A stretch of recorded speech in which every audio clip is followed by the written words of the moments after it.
Hello everyone, कैसे हो सभी। आई होप आप सभी काफी बढ़िया होंगे। स्वागत है आप सभी का एक बार फिर से आपके अपने यूट्यूब चैनल पर।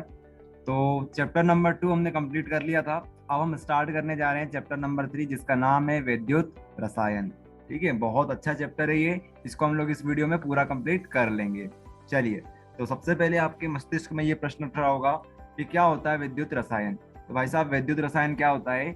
रसायन विज्ञान की वह शाखा जिसके अंतर्गत रासायनिक ऊर्जा को विद्युत ऊर्जा में तथा विद्युत ऊर्जा को रासायनिक ऊर्जा में तथा उसे उसमें होने वाले परिवर्तन का अध्ययन किया जाता है, उसे विद्युत रसायन कहते हैं। क्या मतलब हुआ इसका? इसका मतलब ये हुआ, यहाँ पर देखिए आप लोग, यहाँ पर कि आपको क्या करना है, रासायनिक ऊर्जा को विद्युत ऊर्जा में कन्वर्ट करना है या फिर विद्युत ऊर्जा को रासायनिक ऊर्जा में परिवर्तित करना है। कहने का मतलब ये है, रासायनिक विज्ञान की ये वह शाखा है जिसके अंतर्गत रासायनिक ऊर्जा को विद्युत ऊर्जा में तथा विद्युत ऊर्जा को रासायनिक ऊर्जा में परिवर्तित किया जाता है। ठीक है, और इसके बारे में हम अध्ययन करते हैं, इसके बारे में हम स्टडी करते हैं। तो इस चैप्टर में आप यही देखने वाले हो, रासायनिक ऊर्जा को विद्युत ऊर्जा में परिवर्तित करेंगे और विद्युत ऊर्जा को रासायनिक ऊर्जा में परिवर्तित करने वाले हैं।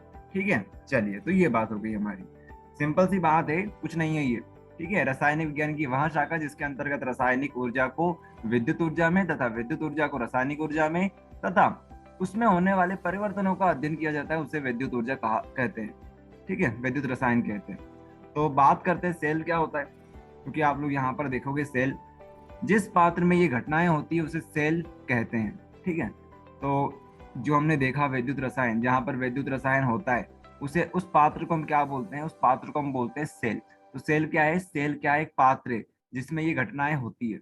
ओके, चलिए हम आगे बढ़ते हैं अब। चलिए, तो आगे हम लोग देखेंगे सेल के प्रकार। अभी हमने सेल के ऊपर बात करी, अब सेल के दो प्रकार होते हैं। ठीक है, सेल के दो प्रकार होते हैं, विद्युत रासायनिक सेल और एक होता है विद्युत अपघटनीय सेल। क्या मतलब हुआ इसका? दो प्रकार के सेल होते हैं, विद्युत रासायनिक सेल, विद्युत अपघटनीय सेल। तो बात करते हैं पहले विद्युत रासायनिक सेल के बारे में। वे सेल जो रासायनिक ऊर्जा को विद्युत ऊर्जा में बदलते हैं, उसे विद्युत रासायनिक सेल कहते हैं।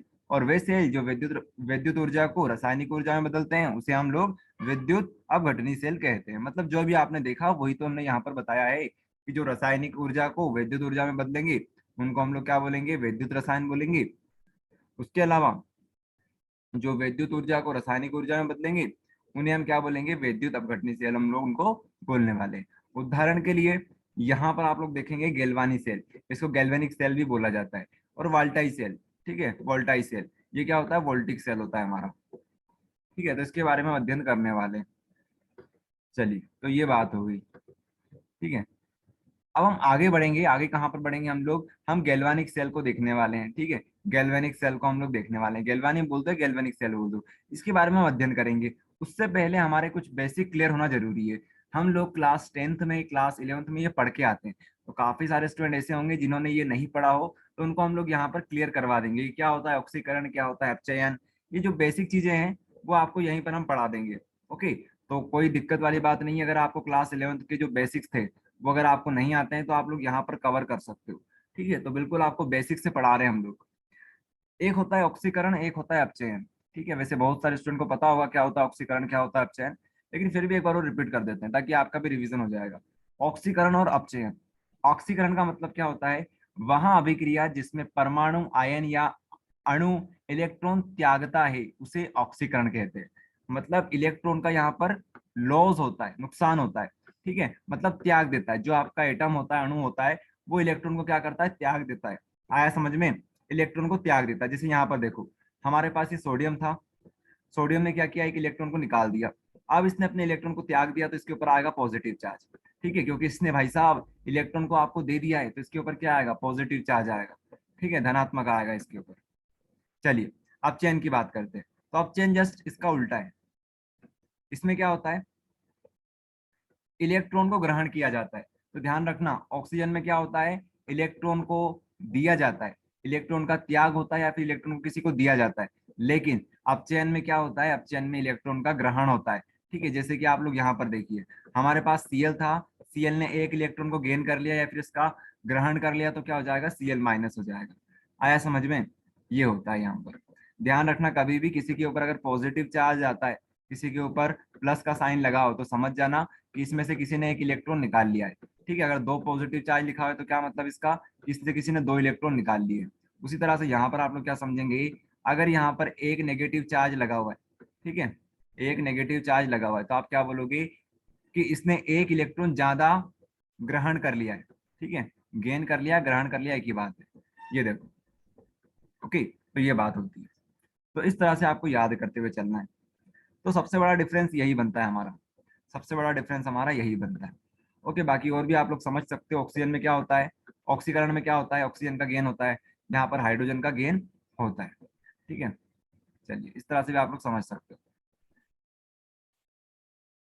चलिए तो हम आगे बढ़ते हैं। तो अगला जो टॉपिक है हमारे पास वो भी बेसिक टॉपिक ही हमारा, वैद्युत अपघट्य। ठीक है, इसको इलेक्ट्रोलाइट्स भी बोलते हैं। ऐसे लवण या यौगिक जिनको जल में मिलाने पर वे आयनों में टूट जाते हैं, वैद्युत अपघट्य कहते हैं, कहलाते हैं। ठीक है, तो ये बात है।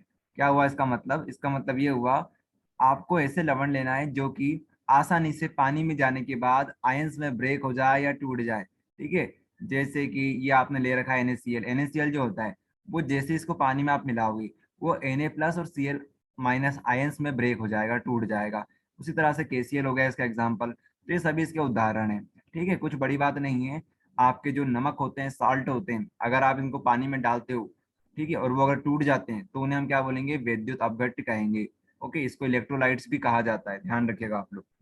चलिए, तो ये हो गया हमारा फिनिश। अब हम बात कर रहे थे गैल्वेनिक सेल के बारे में।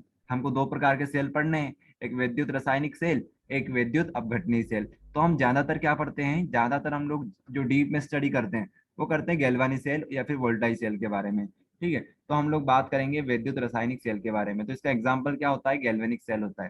तो क्या होता है गैल्वेनिक सेल, वैसे आपको बता रखा है हमने, एक बार और सुन लीजिए।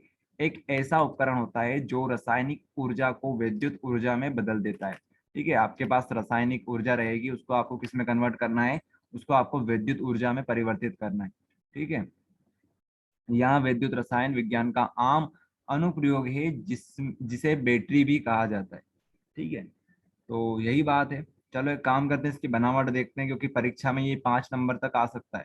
ठीक है, तो इसको हम लोग समझते हैं, बनावट समझते हैं इसकी। सबसे पहले हमें बनावट समझनी पड़ेगी, फिर ये किस तरह की इसकी कार्य प्रणाली है वो समझना रहेगा, फिर इसका जो डायग्राम बनता है वो हम लोग देखेंगे। ठीक है, चलिए तो सबसे पहले हम बात करते हैं बनावट की। तो इस सेल में दो पात्र मतलब कंटेनर होते हैं। एक पात्र में जिंक की छड़ लेकर उसमें ZnSO4 का विलयन भर लेते हैं, दूसरे पात्र में Cu की छड़ लेकर CuSO4 का विलयन भर लेते हैं। ओके, दोनों अर्ध सेलों के मध्य उत्पन्न विभवांतर को ज्ञात करने के लिए दोनों छड़ों को विभमापी से जोड़ दिया जाता है। तो ये आपको समझा देते हैं, यहाँ पर जो जो हमने बात बताई यहाँ पर समझ लीजिए। देखिए, पहली लाइन में इन्होंने क्या बोला, इस सेल में दो पात्र होते हैं। तो यहाँ पर आप लोग देख पा रहे होंगे दो पात्र है हमारे पास। ठीक है, दो पात्र है हमारे पास। अब क्या बोला अगली लाइन में उन्होंने, तो अगली लाइन में उन्होंने ये बताया कि एक पात्र में जिंक की छड़ लेकर उसमें ZnSO4 का विलयन डाल देंगे। तो यहाँ पर देखिए, यहाँ पर देखिए आप लोग, ये देखिए, ये हमारे पास क्या है, ये जिंक की हमारे पास एक छड़ है। ठीक है, इलेक्ट्रोड है हमारे पास। ठीक है, इसमें हमने क्या डाल रखा है, इसके अंदर हमने डाल रखा है ZnSO4 का विलयन या फिर सॉल्यूशन। ओके, उसी तरह से हमारे पास यहाँ पर कॉपर की एक छड़ है, या फिर आप बोल सकते हो इलेक्ट्रोड है हमारे पास। इसमें हमने क्या डाल रखा है, इसके सॉल्यूशन में हमने डाल रखा है CuSO4। ठीक है, तो CuSO4 हमने इसमें मिला रखा है। इतनी बात हमें समझ में आ गई। ओके, तो यही बात इन्होंने यहाँ पर बताई है। उसके बाद आगे क्या बोला, दोनों अर्ध सेलों के मध्य उत्पन्न विभवांतर को ज्ञात करने के लिए दोनों छड़ों को विभवमापी से जोड़ दिया जाता है। तो यहाँ पर देखिए आप लोग, यहाँ पर आप लोग गैल्वेनोमीटर भी ले सकते हो, लेकिन आप चाहो तो विभवमापी भी ले सकते हो, वोल्ट मीटर भी ले सकते हो, ये आपके ऊपर है। होता क्या है, अब हमें इसका पोटेंशियल डिफरेंस, ठीक है, विभवांतर अगर अपने को मेजर करना है, तो हम क्या करेंगे, इसमें एक ऐसा इंस्ट्रूमेंट लगा देंगे जो कि क्या करे, पोटेंशियल डिफरेंस को या फिर आप बोल सकते हो विभवांतर को माप सके। ठीक है, तो इन्होंने यही बात बोली है। ठीक है, यहाँ पर देखिए, यहाँ पर इन्होंने यही बात बताई हमको कि हम क्या करेंगे, हम दोनों अर्ध सेलों के मध्य उत्पन्न विभवांतर को ज्ञात करने के लिए दोनों छड़ को विभव मापी से जोड़ देंगे। तो ये हमारे पास क्या है, विभव मापी है भाई साहब। ये आपका जो डिवाइस है ये क्या है, ये आपका विभव मापी। इससे क्या करेंगे हम लोग, विभवांतर को ज्ञात करेंगे। ठीक है, तो ये होने वाला है। अब आपके मन में सवाल उठ रहा होगा कि ये क्या है, ये क्या लगा दिया। तो इसको हम बोलते हैं साल्ट ब्रिज। क्या होता है साल्ट ब्रिज, आप लोग यहाँ पर पढ़ेंगे। यहाँ पर देखिए, लवण सेतु, लवण सेतु, इसको लवण सेतु भी बोलते हैं, साल्ट ब्रिज भी बोलते हैं। लवण सेतु या फिर साल्ट ब्रिज आप लोग बोल सकते हैं। आकार, यू आकार की नली होती है। क्या होती है, एक नली होती है इस तरह का, इसका इस तरह का शेप होता है, यू तरह का शेप होता है, उल्टा यू है, आप लोग देख पा रहे होंगे, ये यू शेप की होती है। ओके, इसमें केसीएल या अमोनियम क्लोराइड का तथा एगर एगर जेली का पेस्ट भरा जाता है। अब ये क्या बात हो गई यहाँ पर। तो भाई साहब ये जो साल्ट ब्रिज होता है, ठीक है, जिसको हम लोग क्या बोलते हैं, लवण सेतु बोलते हैं, तो इसमें क्या डाला जाता है, इसमें केसीएल डाला जाता है। ठीक है, केसीएल आप डाल सकते हो इसके अंदर, मतलब इसके अंदर होता है, डालते क्या इसके अंदर होता है, ये जो नली है ना इसके अंदर केसीएल होता है। क्या होता है, केसीएल होता है। या फिर आप अमोनिया, अमोनिया क्लोराइड भी ले सकते हो, अमोनियम क्लोराइड भी आप लोग यहाँ पर ले सकते हो। चलो अपन मान लेते हैं थोड़ी देर के लिए यहाँ पर केसीएल है, केसीएल हमने इसके अंदर भर रखा है। अभी क्यों भरा हमने, क्या इसकी जरूरत पड़ गई है, आपको समझ में आ जाएगा आगे। ठीक है, चलिए, तो हमने अभी इतना समझ लिया कि ये हमारे पास एक साल्ट ब्रिज होता है, लवण सेतु होता है, जिसके अंदर हमने क्या कर रखा है, केसीएल डाल रखा है, मतलब इसके अंदर होता है केसीएल। इतनी बात हमें समझ में आ गई। साथ में क्या होता है, एगार एगार जेली का पेस्ट होता है, एगार एगार जेली का पेस्ट होता है। क्या होता है, एगार एगार जेली का पेस्ट होता है। तब ये क्या बात हुई, अब आपको समझाते हैं। अब आप जब कार्य प्रणाली इसके करोगे तब आपको सारी चीजें एक एक करके क्लियर हो जाएगी। सबसे पहले हम क्या करेंगे, यहाँ पर आप लोग देख पा रहे होंगे, अगर आप चाहें तो इसको देखिए अच्छे से, मतलब देखिए, मतलब मैं कहने का मतलब ये था कि आप लोग इसे जूम कर सकते हो, लेकिन आप यूट्यूब पर क्लास देख रहे होंगे तो यहाँ पर आप लोगों के पास जूम करने का ऑप्शन नहीं होगा। तो ठीक है, कोई बात नहीं, लेकिन हम यहाँ पर समझ सकते हैं। देखिएगा, हम आपको ये बता रहे थे कि यहाँ पर हमारे पास क्या है, यहाँ पर हमारे पास एक छड़ है। किसकी छड़ है ये, जिंक की छड़ है। तो जिंक का काम क्या होता है, जिंक हमेशा क्या करता है, इलेक्ट्रॉन को प्रदान करता है, किसी सामने वाले को क्या करता है, दान करता है, त्याग करता है। तो मान लीजिए इसने इलेक्ट्रॉन का दान किया। देखिए जो जिंक होता है हमेशा वो 2 इलेक्ट्रॉन का त्याग करता है। कितने इलेक्ट्रॉन का त्याग करता है, 2 इलेक्ट्रॉन का त्याग करता है। ये देखिए, जिंक क्या होता है, एक मेटल होता है, एक धातु होती है, धातु हमेशा इलेक्ट्रॉन का त्याग करती है, इस बात को आपको ध्यान रखना है। तो जिंक ने मान लो 2 इलेक्ट्रॉन को त्याग कर दिया, 2 इलेक्ट्रॉन का त्याग कर दिया, तो क्या होगा भैया, मान लो इसने जिंक है हमारे पास, यहाँ पर जिंक है, तो जिंक ने अगर 2 इलेक्ट्रॉन का त्याग किया तो 2 इलेक्ट्रॉन कहाँ जाएंगे, इस तरफ जाएंगे। ठीक है, 2 इलेक्ट्रॉन इस तरफ चले जाएंगे। अब आगे क्या होगा, अब देखिए, जिंक जो था हमारे पास, जिंक जो था, अगर वो 2 इलेक्ट्रॉन का त्याग कर देगा तो ये जिंक 2 प्लस में कन्वर्ट हो जाएगा, इस तरह से परिवर्तित हो जाएगा। तो ये जो जिंक 2 प्लस है वो सॉल्यूशन में जाने लगेगा। कहाँ पे जाने लगेगा, सॉल्यूशन में जाने लगेगा। इसको आप लोग यहाँ पे समझिए, इसको आप लोग यहाँ पे समझिए, इस तरह से आप लोग समझिए। यहाँ पर आपको समझाते हैं, यहाँ पर थोड़ा सा बड़ा दिख रहा होगा आपको। तो हमने क्या बोला कि जो जिंक था हमारे पास, जिंक ने क्या हुआ, जिंक ने 2 इलेक्ट्रॉन छोड़ दिए, तो 2 इलेक्ट्रॉन जो थे वो तो ऊपर चले गए। उसके बाद बचा क्या हमारे पास, जो जिंक था वो किस में कन्वर्ट हो गया, जिंक 2 प्लस में कन्वर्ट हो गया। तो ये जो जिंक 2 प्लस है ना, वो टूटता जाएगा। क्या होता जाएगा, टूटता जाएगा। जिंक से जिंक 2 प्लस टूटता जाएगा और यहाँ पर मिलता जाएगा। इस सॉल्यूशन के अंदर, इस विलियन के अंदर ये क्या होगा, मिलता जाएगा। आ रहा है समझ में, इस विलियन के अंदर ये मिलता जाएगा। ये मिलता गया, धीरे धीरे क्या होगा, ये जो आप देख पा रहे हो ना, ये छड़ जो देख पा रहे हो, इसका साइज छोटा होता जाएगा। ठीक है, ये पतली होती जाएगी।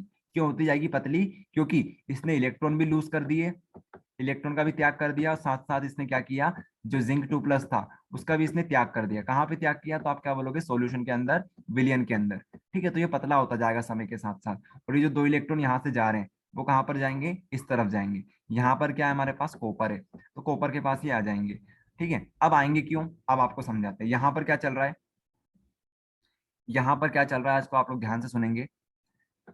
ये जो हमारे पास सॉल्यूशन है, ठीक है, इसमें क्या भरा हुआ है, CuSO4 भरा हुआ है, CuSO4। तो जो CuSO4 होता है वो कुछ इस प्रकार से पानी में जाने के बाद टूट जाता है। ये Cu2 प्लस और SO4 2 माइनस में ये टूट जाता है। तो ये जो Cu2 प्लस है ये क्या चाहता है कि हमारे पास कोई इलेक्ट्रॉन दे दे। अगर 2 इलेक्ट्रॉन इसको मिल जाएंगे तो ये क्या होगा, ये फिर से Cu बन जाएगा। क्या बन जाएगा, ये Cu बन जाएगा। आप इसको छोड़ दीजिए, आप लोग इस पे ध्यान दीजिए। ये Cu2 प्लस जो है, अगर इसको 2 इलेक्ट्रॉन आप दे देते हो तो ये क्या बन जाएगा, ये फिर से Cu बन जाएगा, मतलब ये फिर से सॉलिड स्टेट में आ जाएगा। ये आयनिक स्टेट है इसकी, ये इसकी सॉलिड स्टेट है। ठीक है, ठोस अवस्था है, तो ठोस अवस्था में ये आना चाहता है। तो कैसे आएगा भैया, यहाँ पर Cu2 प्लस होगा, वो क्या करेगा, वो क्या करेगा, 2 इलेक्ट्रॉन ऊपर से आ रहे हैं अपने, 2 इलेक्ट्रॉन कहाँ से आ रहे हैं, 2 इलेक्ट्रॉन यहाँ से आ रहे हैं, जिंक की छड़ से आ रहे हैं, तो यहाँ पे आएंगे। यहाँ पे आने के बाद क्या होगा, यहाँ पे आने के बाद ये इससे जुड़ जाएंगे, ये इससे जुड़ते जाएंगे, मतलब Cu2 प्लस होगा जो होगा वो यहाँ पर आके चिपक जाएगा। क्यों चिपक जाएगा, क्योंकि यहाँ पर इसको इलेक्ट्रॉन मिल रहे हैं।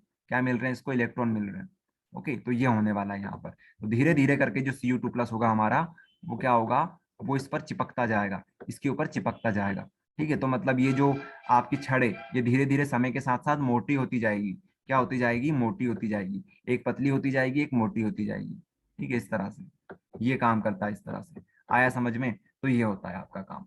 तो इतना हमको समझ में आ गया कि भैया चलो यहाँ से इलेक्ट्रॉन गए, यहाँ से गए गए गए और यहाँ पे आ गए। यहाँ पे आने के बाद क्या हुआ, जो Cu2+ था हमारे सॉल्यूशन के अंदर, ठीक है, विलियन के अंदर, उसने इसको गेन कर लिया, इसका इसके साथ इसने रिएक्शन करके यहाँ पर हमारे पास Cu2+ मिल गया। मतलब इस तरह से Cu हमारा चिपक गया यहाँ पर।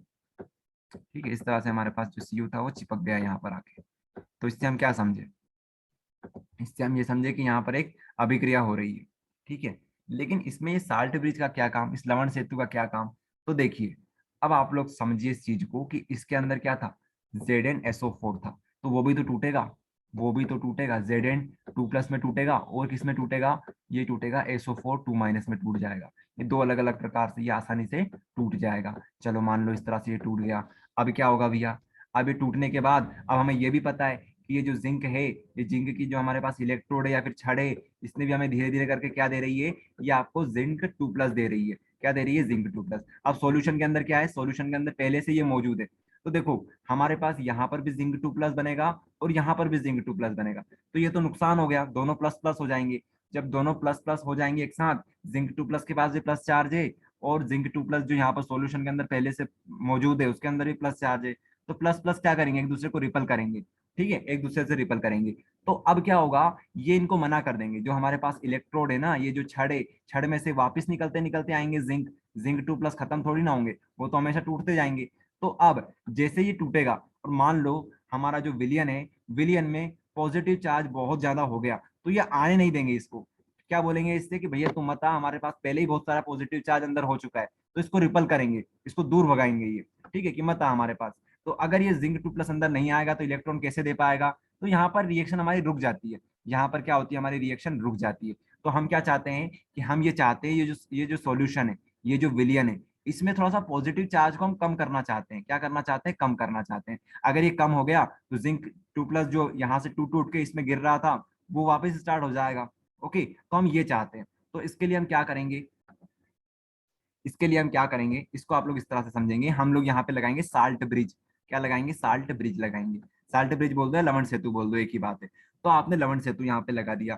ठीक है, चलिए, तो अब इसमें क्या होगा, लवण सेतु की वजह से ये जो KCl है, KCl भी टूटेगा। ये जो Cl- है, Cl- इधर जाएगा, K+ इधर जाएगा। ठीक है, K+ इधर जाएगा। अब देखो Cl- इधर क्यों गया, क्योंकि हमें माइनस चार्ज चाहिए था सॉल्यूशन के अंदर। सॉल्यूशन के अंदर, इस विलियन के अंदर हमें क्या चाहिए था, नेगेटिव चार्ज चाहिए था, क्योंकि हमारे पास पॉजिटिव चार्ज पहले से ही बहुत सारे हो जाएंगे।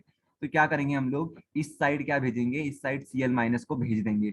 ओके, Cl- को इस तरफ भेज देंगे। तो भेजने की वजह से पॉजिटिव नेगेटिव आपस में क्या करेंगे, जुड़ जाएंगे। ठीक है, तो ये रहेगा। तो मतलब यहाँ पर फिर से क्या हो जाएगी, यहाँ से फिर से रिएक्शन चालू हमारी हो जाएगी, हमारी जो अभिक्रिया है वो फिर से चालू हो जाएगी। ठीक है, तो ये रहेगा यहाँ पर, फिर से Zn2+ यहाँ टूटते जाएंगे, रिएक्शन के अंदर टूटते जाएंगे, और क्या होगा हमारे पास फिर से दो इलेक्ट्रॉन मिलते जाएंगे।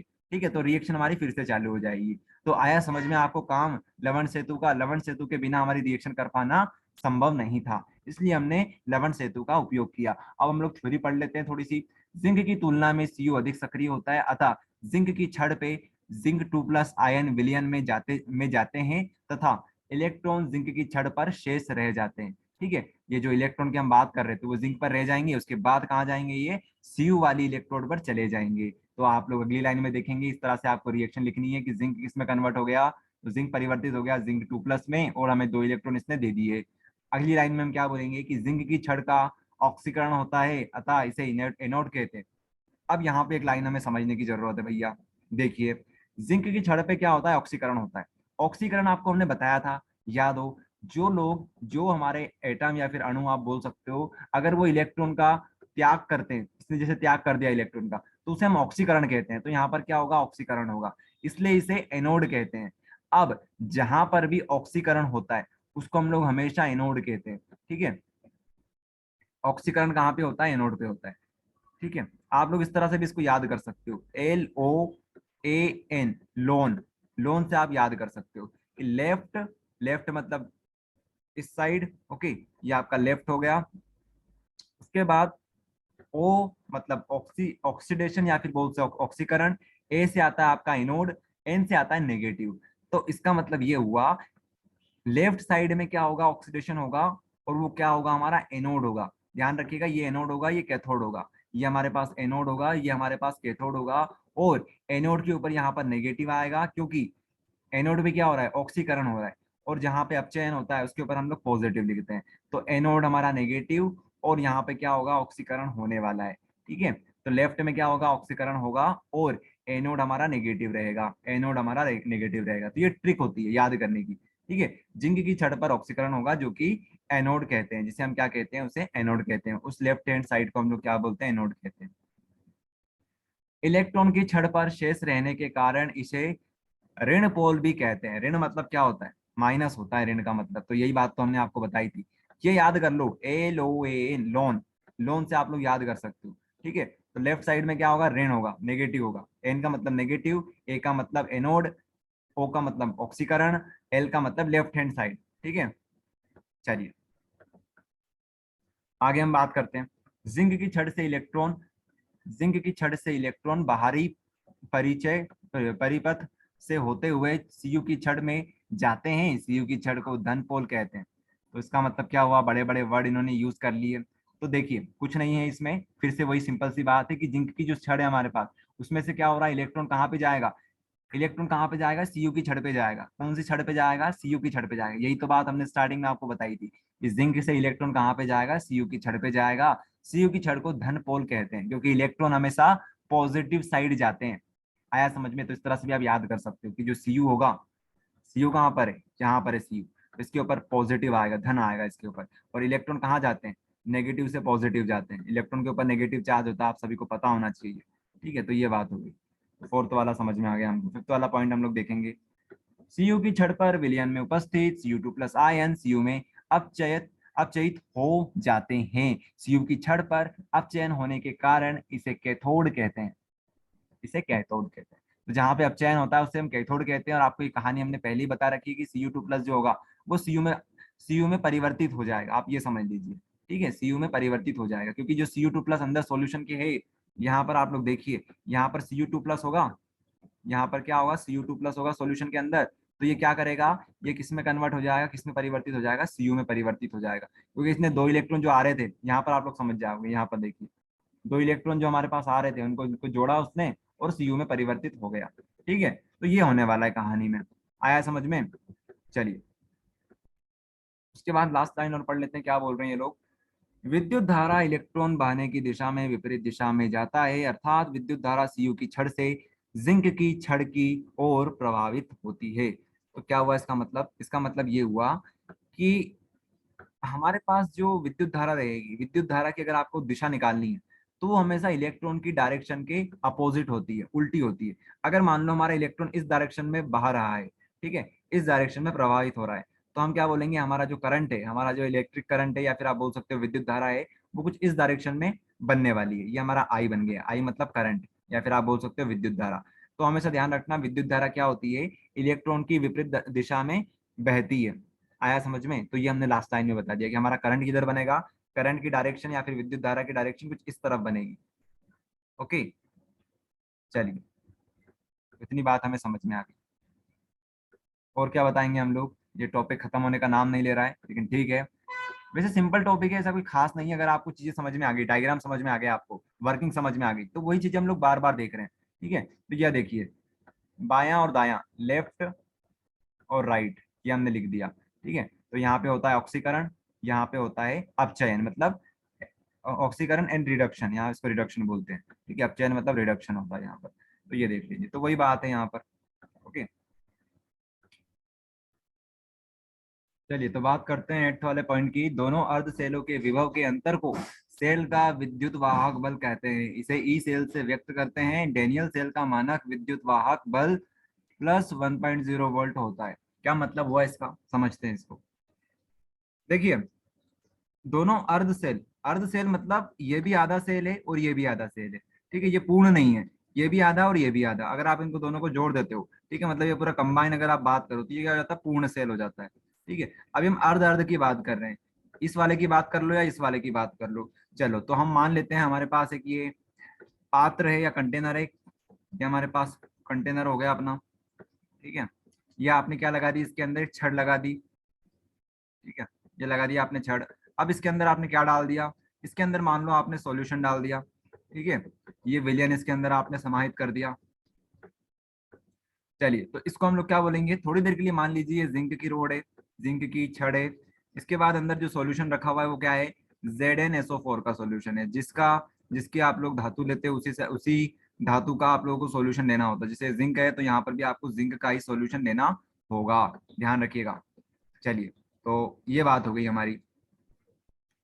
तो हम सभी को पता है, इतनी बात तो पता चल गई होगी आपको भी, कि ZnSO4 जो है वो किस तरह से ब्रेक होगा, ये इस तरह से ब्रेक होगा। तो मतलब इसके अंदर क्या क्या है, ये जो सॉल्यूशन है उसके अंदर Zn2+ भी है और साथ में SO4 2- भी है, SO4 2-, SO4 2- भी है। तो देखो हमारी जो छड़ है वो किसकी है, हमारी जो छड़ है वो है जिंक की, किसकी है, वो जिंक की है। और यहाँ पर सॉल्यूशन के अंदर क्या है, Zn2+ है, ठीक है। तो इस आयन और इस इलेक्ट्रोड के बीच में क्या जनरेट होगा, इसके बीच में जनरेट होगा, इसके बीच में उत्पन्न होगा विभव का अंतर। इनके बीच में क्या उत्पन्न हो जाएगा, विभव का अंतर उत्पन्न हो जाएगा, ठीक है। उस विभव के अंतर को, पोटेंशियल डिफरेंस को हम क्या बोलने वाले हैं, उस पोटेंशियल डिफरेंस को, उस विभव के अंतर को हम बोलेंगे विद्युत वाहक का बल। किसके रिस्पेक्ट में, सेल के रिस्पेक्ट में, ठीक है। सेल के रिस्पेक्ट में क्या बोलेंगे हम लोग, विद्युत वाहक का बल। क्या बोलेंगे हम उसको, विद्युत वाहक का बल बोलेंगे। तो सिंपल सी बात यही है कि इन दोनों के बीच में जो विद्युत बल उत्पन्न होगा, या फिर आप बोल सकते हो विभव का अंतर जो उत्पन्न होगा, उसी को हम क्या बोलेंगे, विद्युत वाहक बल बोलेंगे। इसको किस तरह से लिखा जाता है, ध्यान से देख लो, इसको इस तरह से लिखा जाता है, इस तरह से आज को आप लोग लिखते हो, E of cell, E of cell, इसको इस तरह से लिखा जाता है, ठीक है। चलिए बाकी अगर आप डेनियल सेल की बात करो, डेनियल सेल में विद्युत वाहक बल की जो वैल्यू होती है, ठीक है, मान होता है, वो कितना होता है, 1.10, और ये हमेशा पॉजिटिव होता है, 1.10 होता है। तो आप चाहे तो उसको याद कर सकते हो, अगर आप याद नहीं भी करते हो तो कोई प्रॉब्लम नहीं है, ठीक है। चलिए तो हम इसका फॉर्मूला निकालते हैं। ई सेल जो होता है आपका, देखो ये जो टॉपिक था हमारा ये यहाँ पर फिनिश हो गया, ये हमारा जो अब गैल्वेनिक सेल जो हम पढ़ रहे थे वो यहाँ पर आके फिनिश हो गया। ये तो सिर्फ अगला टॉपिक स्टार्ट हो चुका है हमारा, ओके। चलिए तो अगर आपको इस तरह लिखा हुआ दिख जाए, इस तरह लिखा हुआ दिख जाए, इस तरह से, तो इसका मतलब क्या होता है, मतलब आपने क्या लगा दिया, इसके ऊपर नोट लगा दिया, एक जीरो लगा दिया, ऊपर एक सर्कल बना दिया। इसका मतलब ये होता है कि इस समय जब आप लोग यहाँ पर विद्युत वाहक बल निकालोगे, अभी आपको समझाया विद्युत वाहक बल क्या होता है। अगर आप यहाँ पर विद्युत वाहक बल निकालोगे, ओके, अब आपने मान लो यहाँ पर कंडीशन क्या रख दी, आपने कंडीशन ये लगा दी कि यहाँ पर जो आप लोग टेम्परेचर ले रहे हो, ताप जो ले रहे हो, वो ले रहे हो, वो कितना ले रहे हो, 25 डिग्री सेल्सियस ले रहे हो। 25 डिग्री सेल्सियस मतलब एक रूम टेम्परेचर, ठीक है, एक सामान्य कमरे का जो ताप होता है वो कितना होता है, 25 डिग्री सेल्सियस होता है। अगर आप टेम्परेचर यहाँ पर 25 डिग्री सेल्सियस ले लेते हो, उसके अलावा जो आपका प्रेशर है, प्रेशर कितना ले लेते हो आप लोग, 1 atm ले लेते हो, एक एटमोस्फेयर का आप लोग क्या ले लेते हो, प्रेशर ले लेते हो, ठीक है, दाब ले लेते हो आप लोग। उसके बाद जो हमने मोलरता पढ़ी थी, मोलरता जो होती है, ठीक है, मोलरता को कैपिटल एन से हम लोग लिखते हैं। मोलरता कंसंट्रेशन में आप बोल सकते हो, कोई बड़ी बात नहीं है। मोलरता जो होती है उसको आप लोग क्या लेते हो, 1 m लेते हो, ठीक है, 1 m लेते हो। मतलब आपने क्या किया, यहाँ पर एक कंडीशन बना दी, एक मानक कंडीशन आपने बना दी, ठीक है। मानक कंडीशन का मतलब होता है स्टैंडर्ड कंडीशन। स्टैंडर्ड का मतलब इस समय ये होता है कि आपने क्या किया, यहाँ पर टेम्परेचर को फिक्स कर दिया, दाब को फिक्स कर दिया, और मोलरता को आपने क्या कर दिया, फिक्स कर दिया, ठीक है। जो आपका ताप था वो कितना हो गया, 25 डिग्री सेल्सियस, जो दाब था आपका 1 atm हो गया। और यहाँ पर जो आपकी मोलरता थी, मोलरता किसकी हम बात कर रहे हैं, जो सॉल्यूशन है, जो विलियन है, यहाँ पर विलियन किसका है, ZnSO4 का है। तो उसकी आपने जो मोलरता है वो कितनी कर दी, 1 m कर दी। तो इसको हम लोग बोलते हैं स्टैंडर्ड कंडीशन, या फिर क्या बोल सकते हो आप, मानक कंडीशन। इसके बारे में वैसे हम लोग पढ़ने वाले हैं, टॉपिक है हमारे पास, ठीक है, लेकिन अभी आप लोग इतना समझ लो, ओके। चलिए तो जब ऐसी कंडीशन बन जाए तो उस समय जब आप लोग विद्युत वाहक बल निकालते हो तो उसको कुछ इस तरह से लिखा जाता है, इस तरह से उसको लिखा जाता है, ठीक है। तो दोनों में अंतर समझ में आ गया। इसमें इस तरह से अगर आप लिखते हो, इसमें और इसमें क्या अंतर है आपको समझ में आ गया होगा। ये एक मानक विद्युत वाहक बल है और ये अपना एक नॉर्मल, ठीक है, सामान्य विद्युत वाहक बल है, ठीक है। ये हमेशा एक स्टैंडर्ड कंडीशन के ऊपर लिया जाता है, ठीक है। चलिए तो अगर आपको किसी का भी निकालना हो, नॉर्मल का निकालना हो या फिर स्टैंडर्ड का निकालना हो, तो इस तरह से आप निकाल सकते हो। ये इसका एक फॉर्मूला होता है, ठीक है। Right minus left, right minus left, तो आप इसको इस तरह से भी लिख सकते हो। लेफ्ट, लेफ्ट में क्या होता है, माफ कीजिएगा, राइट में क्या होता है, राइट में होता है कैथोड, राइट में क्या होता है, कैथोड होता है, और लेफ्ट में क्या होता है, एनोड होता है। तो आप इस तरह से भी इसको लिख सकते हो, ठीक है। देखो हम क्या चाहते हैं, हम चाहते हैं पूरे सेल का विद्युत वाहक बल निकालना, पूरे सेल का विद्युत वाहक बल निकालना। तो कैसे निकालोगे, आप दोनों को जोड़ दोगे, आप दोनों को जोड़ दोगे। लेकिन जोड़ने से काम नहीं चलेगा, क्यों नहीं चलेगा, क्योंकि एक हमें पता है, एक पॉजिटिव आता है, एक हमारे पास पॉजिटिव आता है, एक हमारे पास क्या आता है, नेगेटिव आता है, ठीक है। तो अगर आप लोग पॉजिटिव और नेगेटिव को जोड़ते हो, तो एक तो हमेशा पॉजिटिव रहेगा, मान लो ये हमारा पॉजिटिव है, और ये क्या बनेगा, ये क्या बनेगा, ये हमारे पास नेगेटिव बनेगा, ठीक है। तो अब इनको अगर आप जोड़ोगे तो क्या होगा, इनको अगर आप जोड़ोगे तो यहाँ पर नेगेटिव साइन आ जाएगा। मतलब हम जोड़ रहे हैं, लेकिन ये को हम लोग एक तरह से घटा रहे हैं। आया समझ में, ये चीज होती है यहाँ पर, ये नेगेटिव है, आप इस तरह से समझ सकते हो इसको।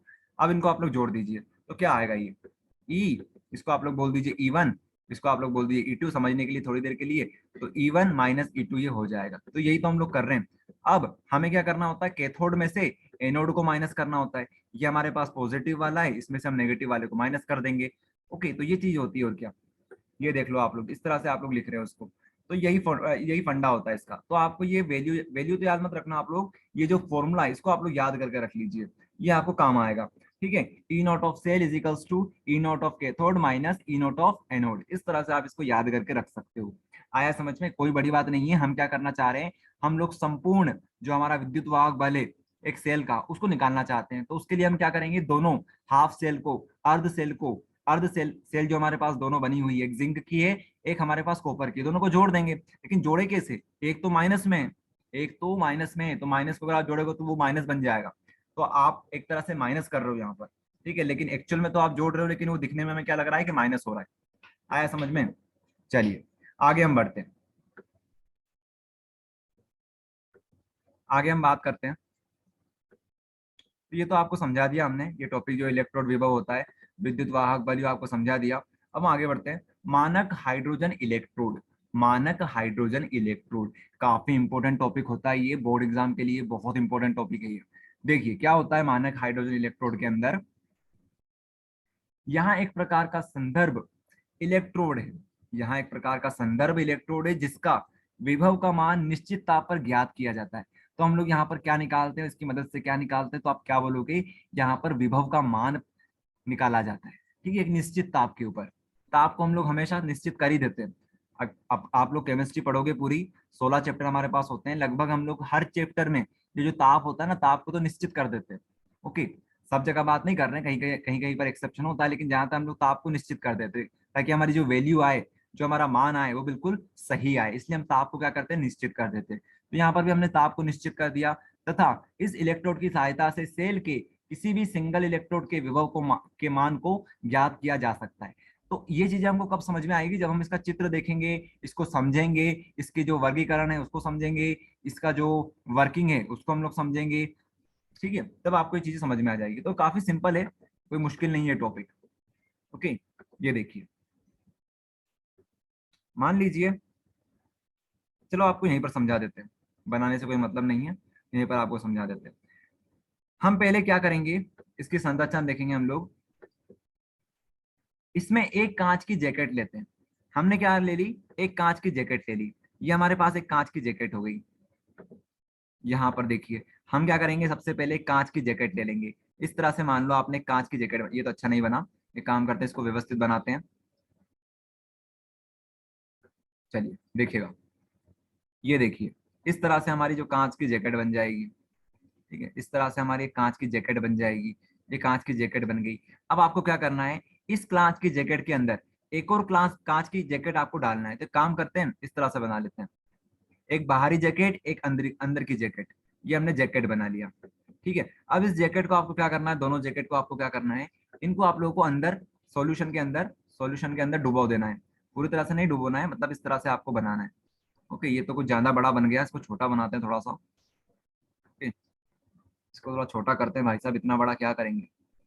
ओके, ये मान लीजिए आपका एक कंटेनर है, ये एक आपका पात्र है, ठीक है। तो अब हम क्या करेंगे, यहाँ से ये जो अंदर वाला जैकेट है, अंदर वाला ग्लास का जो जैकेट है, उसमें हम क्या करने वाले हैं, उसके अंदर हम लोग क्या करेंगे, एक वायर को फिक्स कर देंगे, एक वायर लेके आएंगे। इस वायर को, ये जो वायर है हमारे पास, जो तार है हमारे पास, ये क्या है, ये किसका तार है, ये हमारे पास प्लेटिनम का तार होता है। किसका तार होता है, प्लेटिनम का तार होता है। अब ये जो तार है, इस तार से हम क्या करेंगे, इस तार को हम लोग जो नीचे जो तार का जो निचला हिस्सा जो होता है, उसको हम लोग किससे कनेक्ट कर देंगे, उसमें एक हम लोग क्या करेंगे, एक छन्नी लगा देंगे। ठीक है, एक छन्नी लगा देंगे। छन्नी समझते हैं आप लोग क्या होती है, छन्नी जो चाय छन्नी होती है, इस तरह से छन्नी होती है हमारे पास। और ये जो छन्नी हम लोग लगाएंगे, इस तार के नीचे हिस्से में क्या कर देंगे, छन्नी को कनेक्ट कर देंगे। ये जो छन्नी होगी, ये छन्नी किसकी है, ये छन्नी भी प्लेटिनम की है। मतलब वायर भी आपको प्लेटिनम का लेना है और छन्नी भी आपको किसकी लेनी है, प्लेटिनम की छन्नी आपको लेनी रहेगी। इतनी बात हमको समझ में आ गई। अब आगे क्या, अब हम क्या करेंगे, ये जो बाहरी जैकेट होता है, इस बाहरी जैकेट में छोटा सा होल होता है। यहाँ पर देखिए आप लोग, ये छोटा सा यहाँ पर होल होता है। इस होल से क्या करेंगे हम लोग, हाइड्रोजन गैस को यहाँ से पास करेंगे। क्या करेंगे, हाइड्रोजन जो गैस है हमारी, उसको हम लोग यहाँ से पास करेंगे। तो यहाँ से हाइड्रोजन गैस अंदर जाएगी। चलिए, अंदर चली गई। अंदर जाने के बाद, अंदर जाएगी जाएगी जाएगी जाएगी, पानी आ गया यहाँ पर। अब आप लोग यहाँ पर देखिए, हमने जो कंटेनर है हमारा, उसके अंदर क्या ले रखा है, हमने सॉल्यूशन ले रखा है। किसका सॉल्यूशन ले रखा है, किसका हम लोगों ने विलियन ले रखा है। तो आप क्या बोलोगे, हमने यहाँ पर HCl का विलियन ले रखा है। किसका ले रखा है, HCl का। हमने जानबूझ के HCl का विलियन लिया हुआ है। क्यों लिया हुआ है, क्योंकि HCl के अंदर क्या होता है, हाइड्रोजन होता है। ठीक है, और हम गैस कौन सी पास कर रहे हैं, हाइड्रोजन गैस पास कर रहे हैं। तो हम क्या चाहते हैं, यहाँ से हम लोग यहाँ पर एक इक्विलिब्रियम बनाना चाहते हैं, मतलब एक सामान्य अवस्था बनाना चाहते हैं। इसलिए हम लोग क्या ले रहे हैं, हाइड्रोजन ले रहे हैं दोनों तरफ। ठीक है, नाम देख लो आप लोग, टॉपिक का नाम क्या है, स्टैंडर्ड हाइड्रोजन इलेक्ट्रोड। तो यहाँ पर हाइड्रोजन तो हम लोग लेने वाले हैं। ठीक है, तो हमने हाइड्रोजन HCl का सॉल्यूशन ले लिया और H2 गैस हमने यहाँ से पास कर दी, ऊपर से हमने यहाँ से पास कर दी। ठीक है, देखिएगा आप लोग, यहाँ से हाइड्रोजन गैस जाएगी, अंदर जाएगी, अंदर जाएगी। अब आपको पता है, पानी के अंदर ये जैसे जाएगी, पानी के अंदर जैसे ये जाएगी, तो कभी कभी क्या होगा, कभी कभी क्या, ज्यादातर यही होता है, जैसे ही ये पानी के अंदर जाएगी, पानी तो नहीं है हमारे पास, HCl है, तो आप समझ जाइएगा। HCl में जैसे ही ये मिलेगी, तो क्या होगा, कुछ गैस तो यहीं से ऊपर निकलना चालू हो जाएगी। ऊपर निकलना चालू हो जाएगी मतलब बबल के फॉर्म में ये ऊपर आना चालू हो जाएगी। लेकिन कुछ गैस ऐसी भी होगी, जो ये जो प्लेटिनम है हमारे पास, प्लेटिनम का जो हमने फॉइल बोल रहे हैं, या फिर आप बोल सकते हो छन्नी, छन्नी जो हमारे पास है, इस पर जाकर ये क्या हो जाएगी, एब्जॉर्ब हो जाएगी। क्या हो जाएगी, ये एब्जॉर्ब हो जाएगी। ठीक है, एब्जॉर्ब हो जाएगी। क्या हो जाएगी, एब्जॉर्ब हो जाएगी। मतलब यहाँ पर कुछ रिएक्शन हमारी देखने को मिलेगी, और बाकी जो गैस बच गई, वो सभी क्या होगी, बाहर निकल जाएगी, बुलबुले के फॉर्म में बुलबुले बन जाएंगे इनके सबके। ठीक है, बाकी गैस क्या हो जाएगी, बाहर निकल जाएगी। तो अब आपको थोड़ी थोड़ी कहानी समझ में आ रही होगी कि हमने क्या किया। हमने सबसे पहले क्या किया, हमने एक वायर ले लिया, उस वायर को हमने एक अंदर वाले ग्लास जैकेट से इसको कवर कर दिया। इसके बाद हमने एक और बाहर का ग्लास जैकेट लगाया। अंदर का इसलिए लगाया ताकि कोई वायर के साथ रिएक्शन ना हो जाए। वायर के साथ हमको रिएक्शन नहीं करवानी है। हमको रिएक्शन किसके साथ करवानी है, अभिक्रिया जो हमारी है वो किसके साथ करवानी है, हमें हमें प्लेटिनम जो है हमारे पास, प्लेटिनम की जो छन्नी है, उसके साथ हमें रिएक्शन करवानी है। इसलिए हम चाहते हैं कि हमारे वायर के साथ ये जो हाइड्रोजन गैस है वो इसके साथ रिएक्शन ना कर ले। इसलिए हम इसको प्रोटेक्ट करके रखना चाहते हैं। ठीक है, इसको सुरक्षित रखना चाहते हैं हमारे वायर को। इसलिए हमने दो ग्लास जैकेट ली, नहीं तो काम तो हमारा एक ग्लास जैकेट से भी हो सकता था। आया समझ में, तो ये चीज होगी। तो अब आपको चीजें समझ में आ गई होगी। मतलब कहानी कहाँ पे होने वाली है, कहानी पूरी यहाँ पर चलने वाली है, यहाँ पर। ठीक है, यहाँ पर कलर चेंज कर लेते हैं इसका। ये देखिए, यहाँ पर कहानी चलने वाली है। मतलब जो हमारी हाइड्रोजन गैस होगी, वो आएगी, वो हमारी जो हाइड्रोजन गैस होगी वो आएगी और क्या करेगी, यहाँ पर यहाँ पर H+ में ये परिवर्तित हो जाएगी और हमें क्या दे देगी, इलेक्ट्रॉन दे देगी। क्या दे देगी, इलेक्ट्रॉन दे देगी। मान लीजिए हमने दो हाइड्रोजन गैस ले रखा है, तो यहाँ पर 2 मिलेगा हमें, यहाँ पर भी 2 हमें मिल जाएगा। ओके, इस तरह से देख लीजिए आप लोग। और इसी की उल्टी रिएक्शन लिख दीजिए आप लोग, क्योंकि ये जो सेल है हमारे पास, ये दोनों तरह से काम करता है। ठीक है, ऑक्सीडेशन की तरह भी काम करता है और रिडक्शन की तरह भी काम करता है। मतलब ऑक्सीकरण भी करता है, यहाँ पर ऑक्सीकरण भी होता है और अपचयन भी होता है। जब हम इसको पढ़ेंगे ना थ्योरी को, तब आपको समझ में आती जाएगी चीजें। तो इसका जस्ट अपोजिट कर दीजिए, इसका जस्ट उल्टा कर दीजिए आप लोग। तो इस तरह से भी ये रिएक्शन हो सकती है। ठीक है, इस तरह से भी ये रिएक्शन हो सकती है। मतलब यहाँ पर क्या होगा, रिडॉक्स रिएक्शन होगी।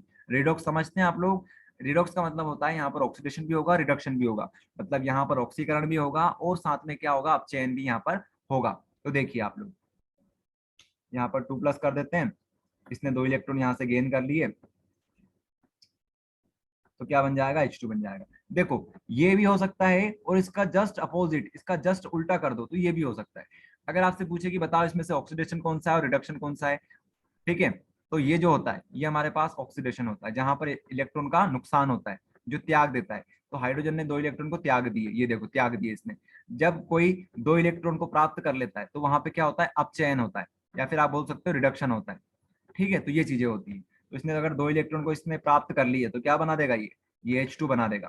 तो ये दोनों चीजें यहाँ पर होने वाली है। अब ये जो H2 यहाँ पर बना है, ठीक है, ये कहाँ होगा, ये बाहर निकलता जाएगा, ये बबल के फॉर्म में, ये बुलबुले के फॉर्म में बाहर निकलती जाएगी। तो यहाँ पर दोनों प्रकार के रिएक्शन चलने वाली है।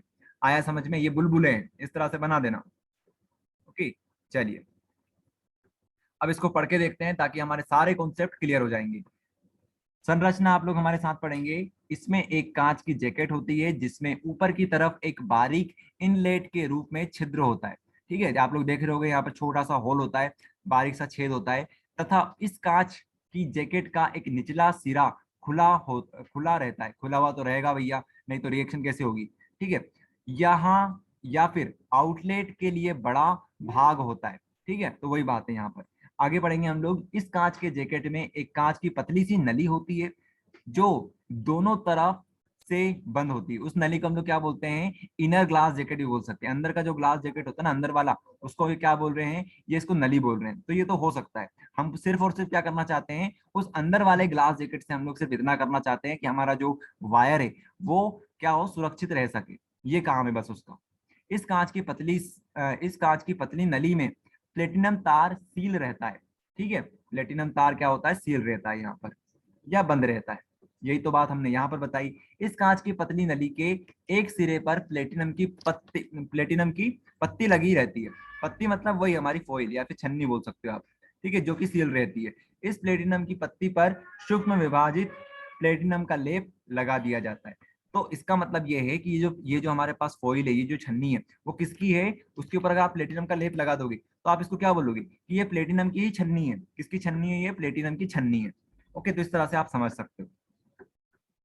चलिए आगे हम लोग देखेंगे इसकी वर्किंग, किस तरह से इसकी कार्य प्रणाली होती है। इस कांच के जैकेट को कांच की नली के साथ HCl के एक मोलरता की सांद्रता के साथ सांद्रता वाले विलयन में डुबोया जाता है। तो ये बात हो गई। ताप को 298 केल्विन रखकर तथा ताप को एक बार रखकर इस पात्र में हाइड्रोजन गैस को प्रवाहित किया जाता है। प्लेटिनम प्लेट द्वारा हाइड्रोजन गैस को अवशोषित कर लिया जाता है, इसलिए यहाँ पर हाइड्रोजन इलेक्ट्रोड की तरह कार्य होता है। ठीक है, आपको इतना समझा देते हैं पहले, फिर आगे की कहानी हम लोग पढ़ेंगे। तो यहाँ पर हम लोगों ने जो टेम्परेचर लिया है वो कितना लिया है, 298 लिया है। अब देखो, अब आप लोग कंफ्यूज हो रहे होंगे कि ये क्या बता दिया सर ने।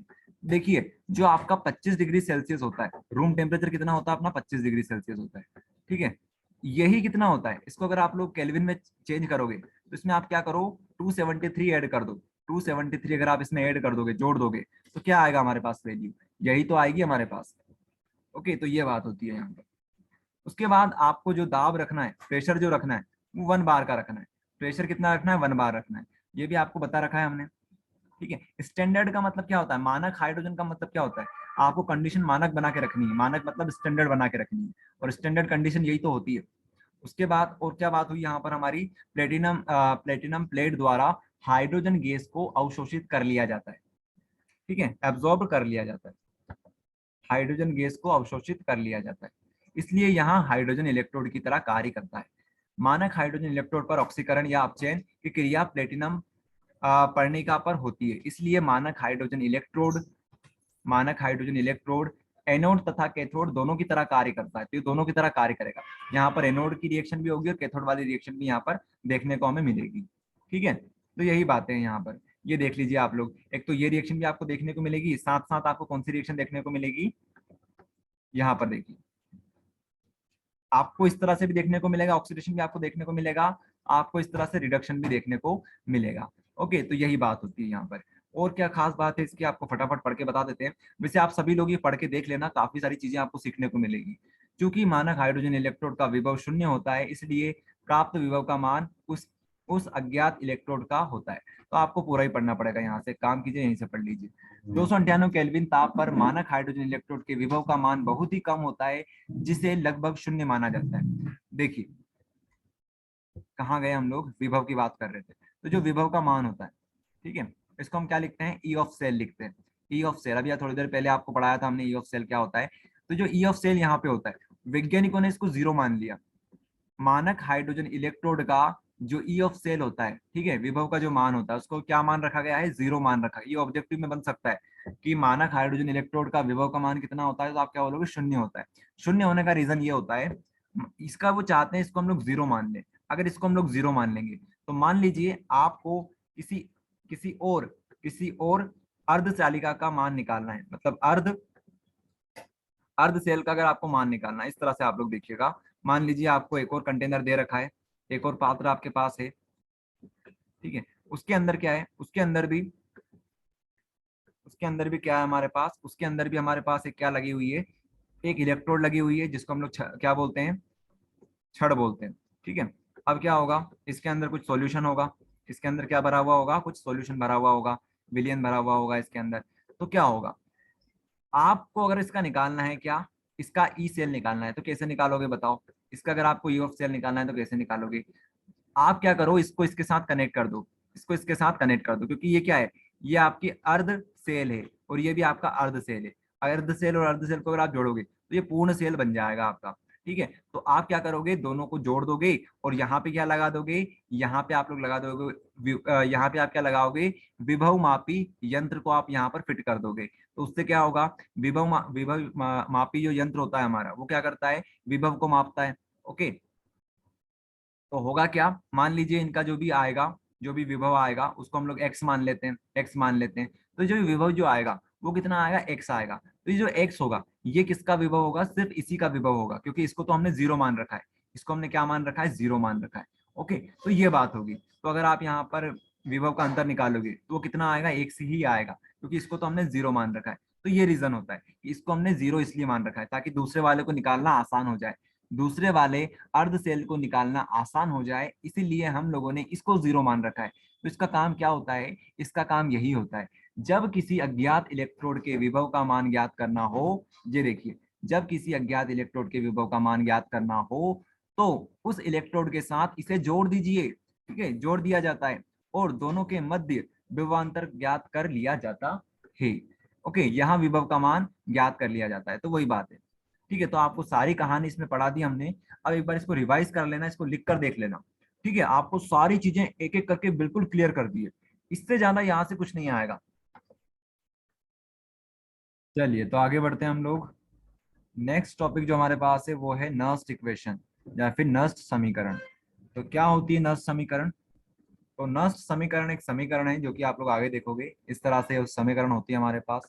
यहाँ पर आप लोग देखिए, ये एक समीकरण इस तरह से होती है हमारे पास, ये इस तरह से एक समीकरण होती है हमारे पास। ठीक है, तो इसको पहले देख लेते हैं, फिर समीकरण पे आएंगे हम लोग, थोड़ी डेफिनेशन पढ़ लेते हैं, इसकी परिभाषा क्या है। तो नस्ट इक्वेशन क्या करती है, नस्ट इक्वेशन सेल का विद्युत वाहक बल आयनों की सांद्रता पर निर्भर करता है, अतः विद्युत वाहक बल व आयनों की सांद्रता के मध्य संबंध को जिस समीकरण से व्यक्त किया जाता है उसे नस्ट समीकरण कहते हैं। तो ये बात है यहाँ पर, समझिए यहाँ पर एक बार और ध्यान से क्या बोला गया है यहाँ पर, विद्युत वाहक बल, विद्युत वाहक बल व आयनों की सांद्रता, आयनों की सांद्रता, इन दोनों के बीच में जो रिलेशन होता है, ठीक है, जो रिलेशन होता है इन दोनों के बीच में, उसको कौन व्यक्त करता है, तो आप क्या बोलोगे, नस्ट इक्वेशन करती है या फिर नस्ट समीकरण इसको व्यक्त करती है। ओके, तो ये बात है यहाँ पर। चलिए, अब हम बात करते हैं इक्वेशन की, क्या इसकी समीकरण है, क्योंकि इंपॉर्टेंट तो यही है, इंपॉर्टेंट तो यही है, ये आपको याद रखना है। चलिए, तो क्या होती है आपकी नष्ट समीकरण, इसको आप लोग देखेंगे। मान लीजिए हमारे पास एक आयन है, ठीक है, एक हमारे पास आयन है Mn+। अगर मान लीजिए अगर इसने n इलेक्ट्रॉन को इसने जोड़ लिया या फिर इसने प्राप्त कर लिया, गेन कर लिया, तो क्या होगा, अगर इसने n इलेक्ट्रॉन को इसने गेन कर लिया तो ये क्या बन जाएगा, ये m बन जाएगा, मतलब ये फिर से ठोस बन जाएगा। आयन से हमने क्या किया, ठोस में इसको परिवर्तित कर दिया, इसने क्या करा, n नंबर ऑफ इलेक्ट्रॉन को इसने गेन कर लिया। ये बात हुई, हम सभी जानते हैं। अगर आपसे कोई पूछे कि बताओ यहाँ पर क्या हुआ, तो आप क्या बोलोगे, यहाँ पर अगर आपसे पूछे कि बताओ ऑक्सीकरण हुआ कि अपचयन हुआ यहाँ पर, तो आप क्या बोलोगे, यहाँ पर अपचयन हुआ, क्योंकि इसने क्या किया, इलेक्ट्रॉन को गेन किया। जहां पर इलेक्ट्रॉन को प्राप्त करते हैं, गेन करते हैं, उसे हम क्या बोलते हैं, अपचयन बोलते हैं, रिडक्शन बोलते हैं। ठीक है, चलिए, तो इतनी बात हमें समझ में आई। अब इसके बेसिस पर हम क्या बनाएंगे, अपनी समीकरण बनाएंगे। अर्ध शेल का विभव निम्न सूत्र द्वारा ज्ञात किया जा सकता है। अर्ध शेल की हम बात कर रहे हैं, ठीक है, क्योंकि ये जो होगा ये किसी एक अर्ध शेल पर होने वाला है। चलिए देखिएगा आप लोग, तो यहाँ पर हमने क्या लिखा, हमने अपना ई लिख दिया। यहाँ पर ई क्या है, हमारा विद्युत वाहक बल है जिसको हमें निकालना है। इसको हम लोग कहाँ लिखेंगे, इसको हम लोग इस तरह लिखने वाले हैं। अब देखिएगा हमने यहाँ पे लगाया इक्वल टू का साइन, ठीक है। अब देखिएगा यहाँ पे हम क्या लिखेंगे, ई नोट लिखेंगे। ई नोट क्या होता है, ई नोट होता है मानक इलेक्ट्रोड विभव। क्या होता है, मानक इलेक्ट्रोड विभव होता है। आपको बता रखा है ये एक स्टैंडर्ड वैल्यू होती है, जो कि कहाँ पे निकाली जाती है, कि स्टैंडर्ड कंडीशन के ऊपर निकाली जाती है, ध्यान रखिएगा, ठीक है। तो ये हो गया हमारा। यहाँ पर आप चाहो तो देख सकते हो, हम लोग जो सांद्रता लेते हैं वो 1 m की लेते हैं, 1 मोलार की लेते हैं, और साथ में जो टेम्परेचर रखते हैं, जो हमारा ताप होता है, वो 298 केल्विन का हम लोग रखते हैं, ठीक है। ये बात हम लोग देख चुके हैं। उसके बाद यहाँ पर आता है फिर 2.303, ठीक है, 2.003, ये तो हमारा कांस्टेंट हो गया। उसके बाद आर आता है, टी आता है, एन आता है, एफ आता है। तो आर क्या है, ये गैस का स्थिरांक है, ठीक है, ये भी क्या है, कांस्टेंट ही है, गैस का स्थिरांक है। तो ये भी क्या है, कांस्टेंट वैल्यू है। गैस स्थिरांक की जो वैल्यू होती है वो किस तरह से आप निकाल सकते हो, वैसे इतना कोई काम नहीं पड़ेगा इसका, लेकिन आप चाहो तो उसको निकाल सकते हो, इस तरह से इसकी वैल्यू होती है। आपको ये ध्यान रखना है कि ये भी क्या है, स्थिरांक है। टी क्या है, टी हमारे पास क्या है, टेम्परेचर है, ताप है। जो भी हमारा क्या है, स्थिरांक है, कांस्टेंट ही एक तरह से, ये ठीक है, इसकी वैल्यू हम लोग रख सकते हैं 298। तो ये हमारा स्थिरांक हो गया, ये हो गया। और ये जो एफ है, एफ के ऊपर बात कर लेते हैं, क्योंकि ये भी यही काम करेगा। ये क्या होता है, फराडे होता है, फराडे होता है, फराडे का एक स्थिरांक होता है, कांस्टेंट होता है, ठीक है। तो ये जो फराडे होता है, एफ जो होता है, एफ की कुछ वैल्यू होती है, ये बताता है आपके चार्ज को, 96,500, ये इसकी एक वैल्यू होती है, ठीक है, इसका ये मान होता है कुलाम में। 96,500 इसकी वैल्यू होती है, मान होता है। ये क्या होता है, फराडे का कांस्टेंट होता है। फराडे हम आगे पढ़ने वाले हैं, तो अभी आप लोग इतना ध्यान रखो कि ये क्या है, कांस्टेंट है, ठीक है। इसकी वैल्यू हमारे पास पहले से ही है। तो अगर हमारे पास वैल्यू सभी की है, हमारे पास आर की भी वैल्यू है, टी की भी है, और एफ की भी है। एन क्या है, एन के ऊपर बात कर लेते हैं। एन यहाँ पे ये बता रहा है कितने इलेक्ट्रॉन इसने प्राप्त किए, ये हमारे पास एन है, ठीक है, ये हमारे पास क्या है, एन है, ठीक है। तो इस तरह से आप लोग समझ सकते हो, एन जितने इलेक्ट्रॉन उसने गेन किए उसके ऊपर बात हो रही है, ठीक है। एम क्या है, एम हमारे पास सॉलिड है, ये यहाँ पर ठोस है एम। इसके हम लोग सांद्रता निकालेंगे। देखो केमिस्ट्री में सांद्रता को कुछ इस तरह से लिखा जाता है, अगर किसी की भी सांद्रता निकालनी है आपको, मान लो एक ही निकालनी सांद्रता, तो उसको इस तरह से आप लोग लिख दो, ठीक है। तो ये बात होती है। तो हमने इसकी सांद्रता निकाल ली, उसके बाद हमें इसकी सांद्रता निकालनी होगी। अब आपको एक बात बता दें, अभी थोड़ी देर पहले हमने चर्चा करी थी कि आर, टी और एफ ये सभी क्या है, कांस्टेंट है। क्या है, ये सभी कांस्टेंट है। इनकी जो वैल्यू होती है, इनकी वैल्यू अगर हम रख दें, अगर इनकी सभी की वैल्यू हम लोग रख दें यहाँ पर, ये जो हमारे पास वैल्यूज हैं, ये हो गई, ये हो गई, ये हो गई, ठीक है, ये जो वैल्यू हम अगर रख दें इसमें, तो क्या होगा, तो क्या होगा, हमारे पास एक और समीकरण बन जाएगी, ठीक है। अगली जो समीकरण बनेगी वो कुछ इस तरह की बनेगी, ई नोट सेम टू सेम रहेगा। इनकी जब हमने वैल्यू रख दी, इन तीनों की वैल्यू जब हमने रख दी, तो वो कुछ इस प्रकार से आएगी। एन हमारे पास कांस्टेंट नहीं है, ध्यान रखिएगा, एन तो हमेशा चेंज होता रहता है, परिवर्तित होता रहता है, ठीक है। तो 0.059, now this is very important, 0.059 ये आती है वैल्यू। जब भी आप लोग यहाँ पर न्यूमेरिकल सॉल्व करोगे, ठीक है, तब आपको ये काम आएगी 0.059। इसी फॉर्मूले से आप लोग सारे न्यूमेरिकल सॉल्व कर सकते हो, ठीक है। तो ऊपर वाली जो इक्वेशन है, समीकरण है, वो तो दिखाने की है सिर्फ, लेकिन जो चीज असली में होती है, जो चीज हमें काम आने वाली है, वो ये होती है, ठीक है। तो वैल्यू हमने रख दी, इस तरह से हमारे पास ये आया। अब एक और चीज आपको ध्यान रखनी है, जो सॉलिड होता है, सॉलिड की जो कंसंट्रेशन होती है, ठीक है, उसको हम लोग क्या मान लेते हैं, उसकी वैल्यू को क्या मान लेते हैं, उसकी वैल्यू को हम लोग 1 मान लेते हैं, ठीक है। तो सॉलिड हमारे पास कितना हो गया, ये 1 मान लेते हैं इसको हम लोग, ठीक है, इसको हमने क्या मान लिया, 1 मान लिया। तो अब इसका जो समीकरण बनेगी ये वाली, ये आपको याद करनी है। वैसे अगर आप लोग एक दो बार इसको देखोगे, तब भी आप लोग इसको याद कर सकते हो, और अगर आप दो चार बार लिखकर देख लोगे, तब तो आसानी से आपको ये याद हो जाएगी, ठीक है। तो यही ये टॉपिक था हमारा, ओके। तो हमने किसकी निकाली अभी तक, अर्ध सेल की हमने विभव निकाल लिया। अर्ध सेल का विभव कुछ आप लोग इस तरह से निकाल सकते हो। क्या हो अगर हमारे पास पूर्ण सेल हो जाए, तो मतलब दोनों अर्ध सेलों को अगर हम जोड़ दे तो क्या बन जाएगा, हमारे पास पूर्ण सेल बन जाएगा। तो उसके ऊपर बात कर लेते हैं, फिर ये टॉपिक हमारा हो जाएगा फिनिश, ओके।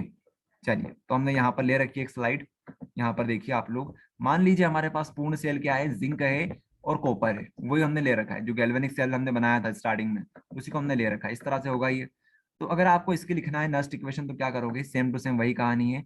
ये देखिए, ये देखिए, ये देखिए अंतर क्या आ जाएगा सिर्फ यहाँ पर जो हम लोग 1 अपॉन क्या लिख रहे थे, यहाँ पर हम लोग लिख रहे थे mn प्लस। इसको आप लोगों को नहीं लिखना है, इसकी जगह पर नया फॉर्मूला क्या आएगा, आपको क्या लिखना है, यहाँ पर ये लिखना है, यहाँ पर ये लिख देना है, उसके बाद ये लिख देना है। ठीक है, ये प्रोडक्ट आपका हो गया, ये आपका रिएक्टेंट हो गया। ठीक है, तो इस तरह से आपको समझना है।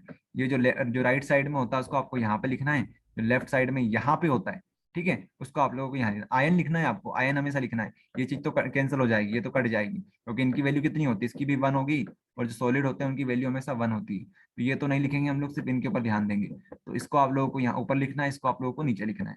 ठीक है, चलिए इतनी बात समझ में आ गई हमको। जब आप लोग सामान्य अवस्था की बात करते हो, इक्विलिब्रियम का मतलब होता है सामान्य अवस्था। सामान्य अवस्था मतलब क्या होता है, इक्विलिब्रियम की कंडीशन आपको पता होगी, अगर नहीं पता है तो पिछले वीडियो में हमने बात करी थी, वहां पर आप लोग देख लेना। वैसे कोई बड़ी बात नहीं, इक्विलिब्रियम का मतलब ये होता है, आपको यहीं पर बता देते हैं। मान लो ए और यहाँ पर बी बन रहा है, ठीक है, ए से बी बन रहा है और बी से फिर से ए बन रहा है हमारे पास। तो इस वाली कंडीशन को हम क्या बोलेंगे, सामान्य अवस्था बोलेंगे। इस अवस्था को क्या बोलेंगे, सामान्य अवस्था बोलेंगे। ए से बी बन रहा है, बी से वापस ए बन जाता है, तो उसको हम बोलते हैं सामान्य अवस्था। ठीक है, इतना समझ लीजिए आप लोग। वैसे ये टॉपिक और डीप में समझा जा सकता है, लेकिन इतने में आपका काम हो जाएगा। ओके, चलिए।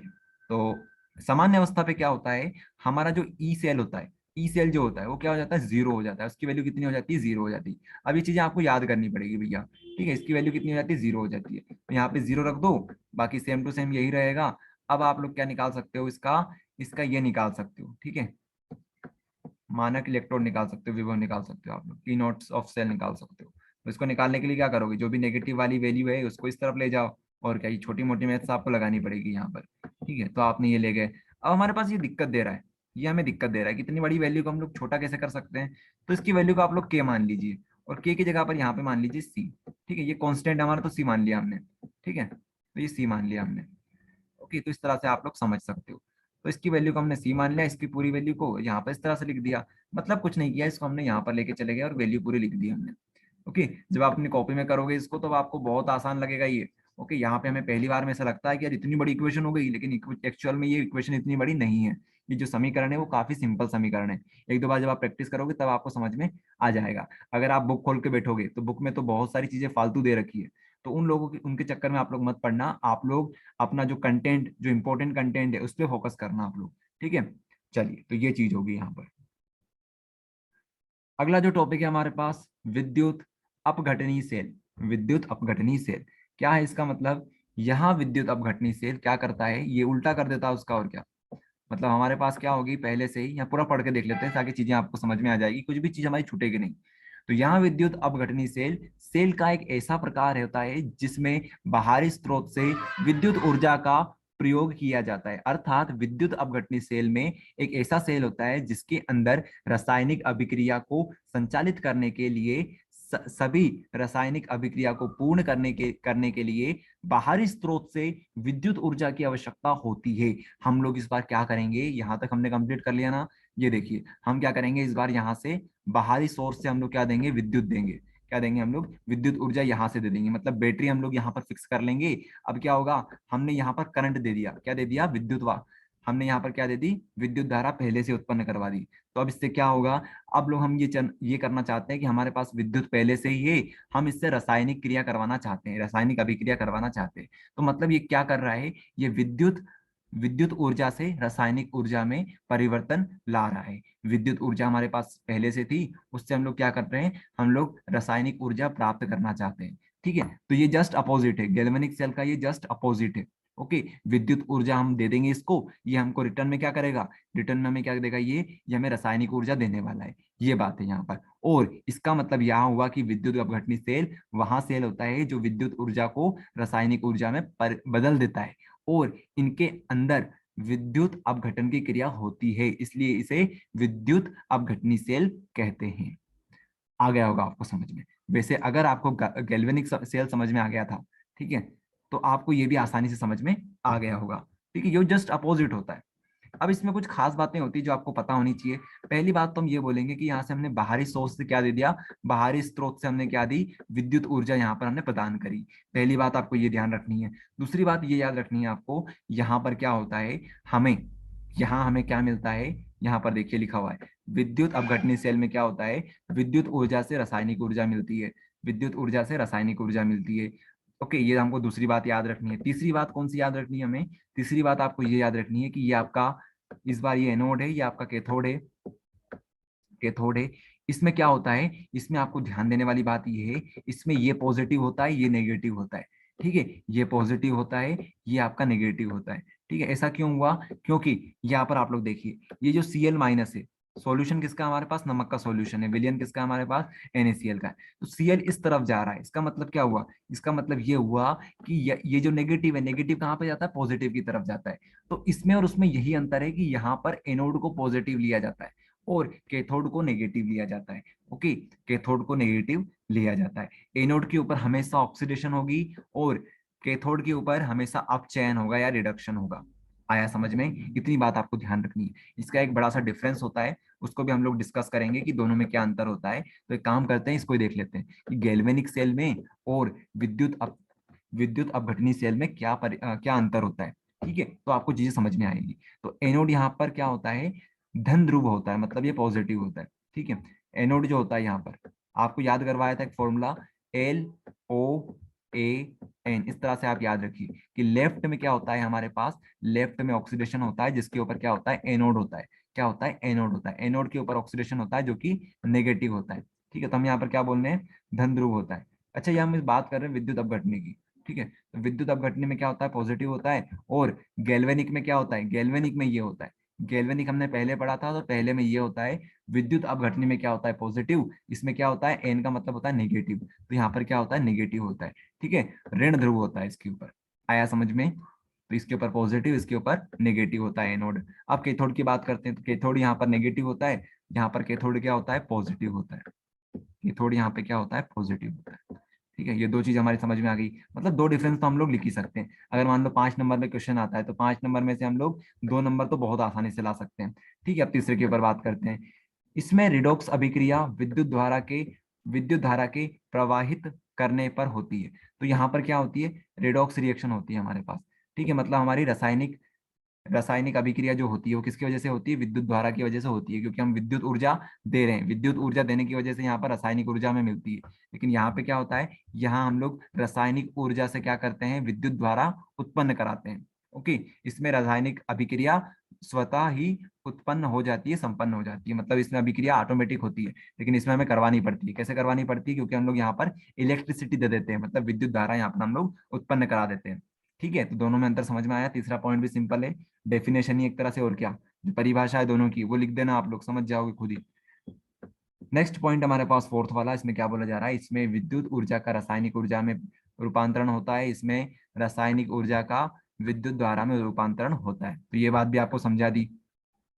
लास्ट वाले में क्या बोलते हैं? यहाँ पर हम लोग लवण सेतु नहीं लेते हैं, यहाँ पर हम लोग लवण सेतु लेते हैं। अगर आपने ध्यान से सुना होगा गैल्वेनिक सेल, तो हमने वहां पर लवण सेतु का उपयोग किया था, लेकिन यहाँ पर लवण सेतु का उपयोग हम लोग नहीं करेंगे। तो ये हो गया इनके बीच में बड़े से डिफरेंस। ठीक है, ये अंतर हमारे कंप्लीट यहाँ पर हो गए।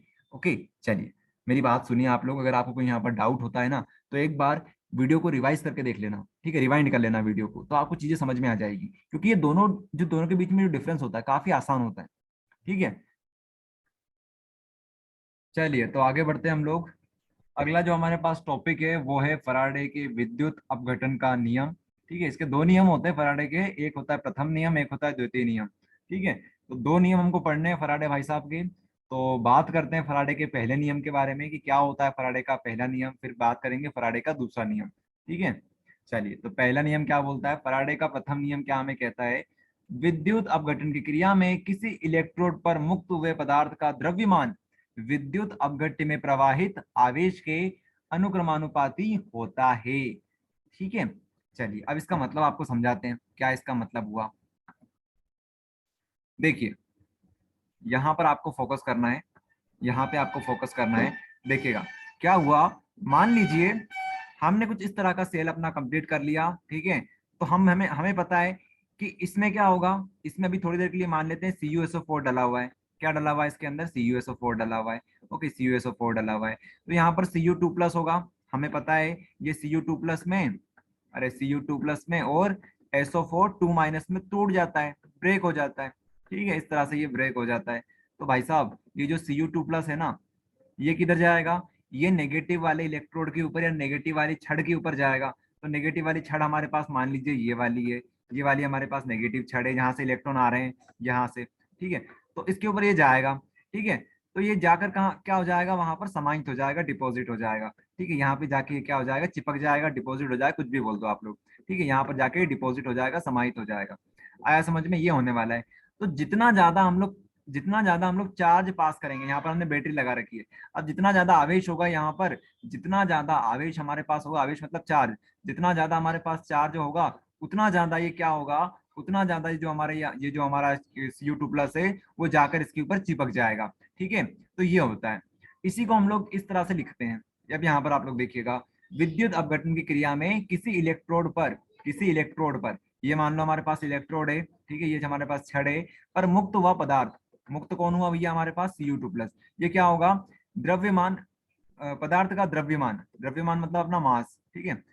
विद्युत अपघटन में प्रवाहित आवेश, अपना आवेश क्या है, चार्ज जो है हमारे पास Q है, ये यहाँ से बैटरी से जाएगा, आवेश के अनुक्रमानुपाती होता है, मतलब जितना ज्यादा आप लोग आवेश पास करोगे, जितना आवेश दोगे आप लोग, उतना ज्यादा हमारा जो मास होगा, जो द्रव्यमान होगा, वो यहाँ पर जाकर चिपक जाएगा, डिपॉजिट हो जाएगा, ठीक है। ये बात होती है यहाँ पर। तो हम लोग इसको लिख सकते हैं इस तरह से कि जो हमारा मास है, जो हमारे पास द्रव्यमान है, ठीक है, वो किसके समानुपाती है, वो हमारे चार्ज के समानुपाती, आवेश के समानुपाती है।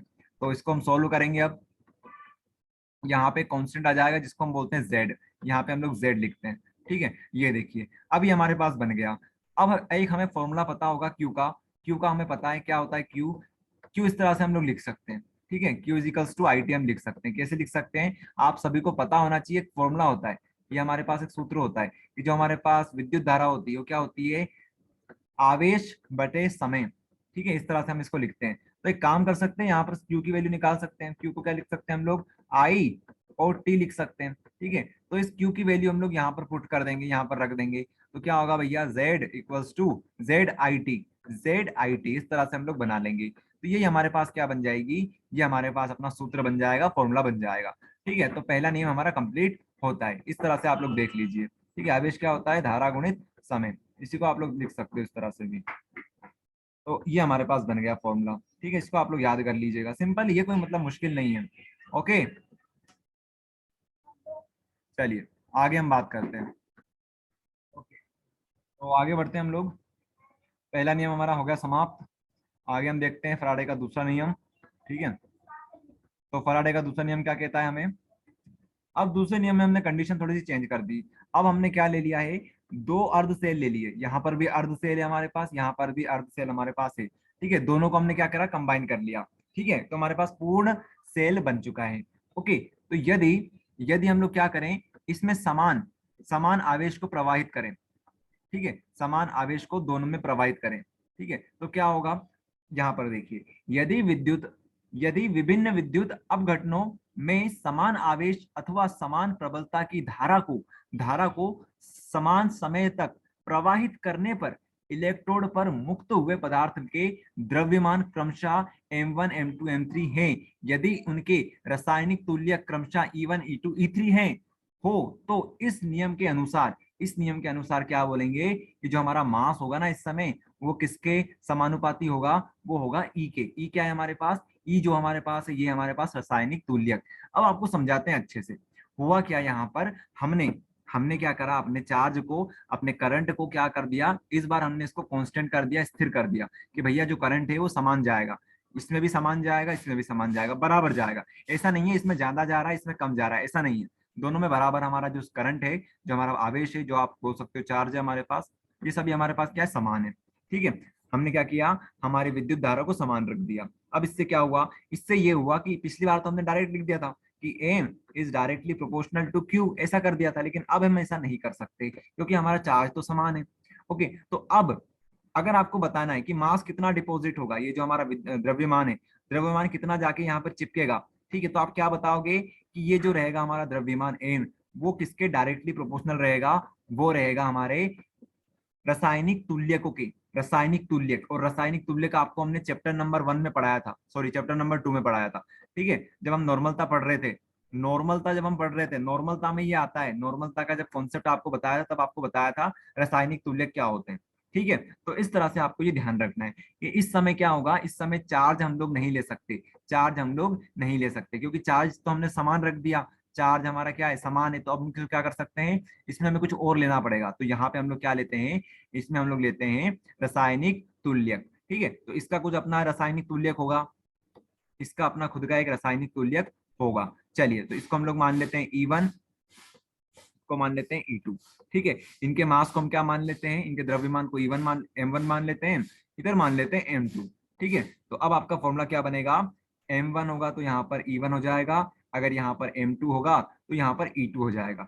तो अगर आप इसको लिख कर देखोगे, यहाँ पर देखिए, इस तरह से आप इसको लिख सकते हो, आप इसको इस तरह से भी लिख सकते हो, M1/M2 ये किसके इक्वल होगा हमारा, E1/E2 के समान हो जाएगा। ठीक है, E1/E2 के बराबर हो जाएगा। तो ये होता है फैराडे का दूसरा नियम। ठीक है, तो दूसरे नियम में हमें क्या क्या चीजें याद रखनी, फटाफट आपको रिवाइज करवा देते हैं। पहली बात तो आपको ये याद रखनी है कि यहाँ पर हम लोग 2 अर्ध सेल लेते हैं। कितने अर्ध सेल लेते हैं, 2 अर्ध सेल लेते हैं। ठीक है, और हमारा जो चार्ज है, जो विद्युत धारा है, उसे हमें समान रखना है, समान समय के लिए।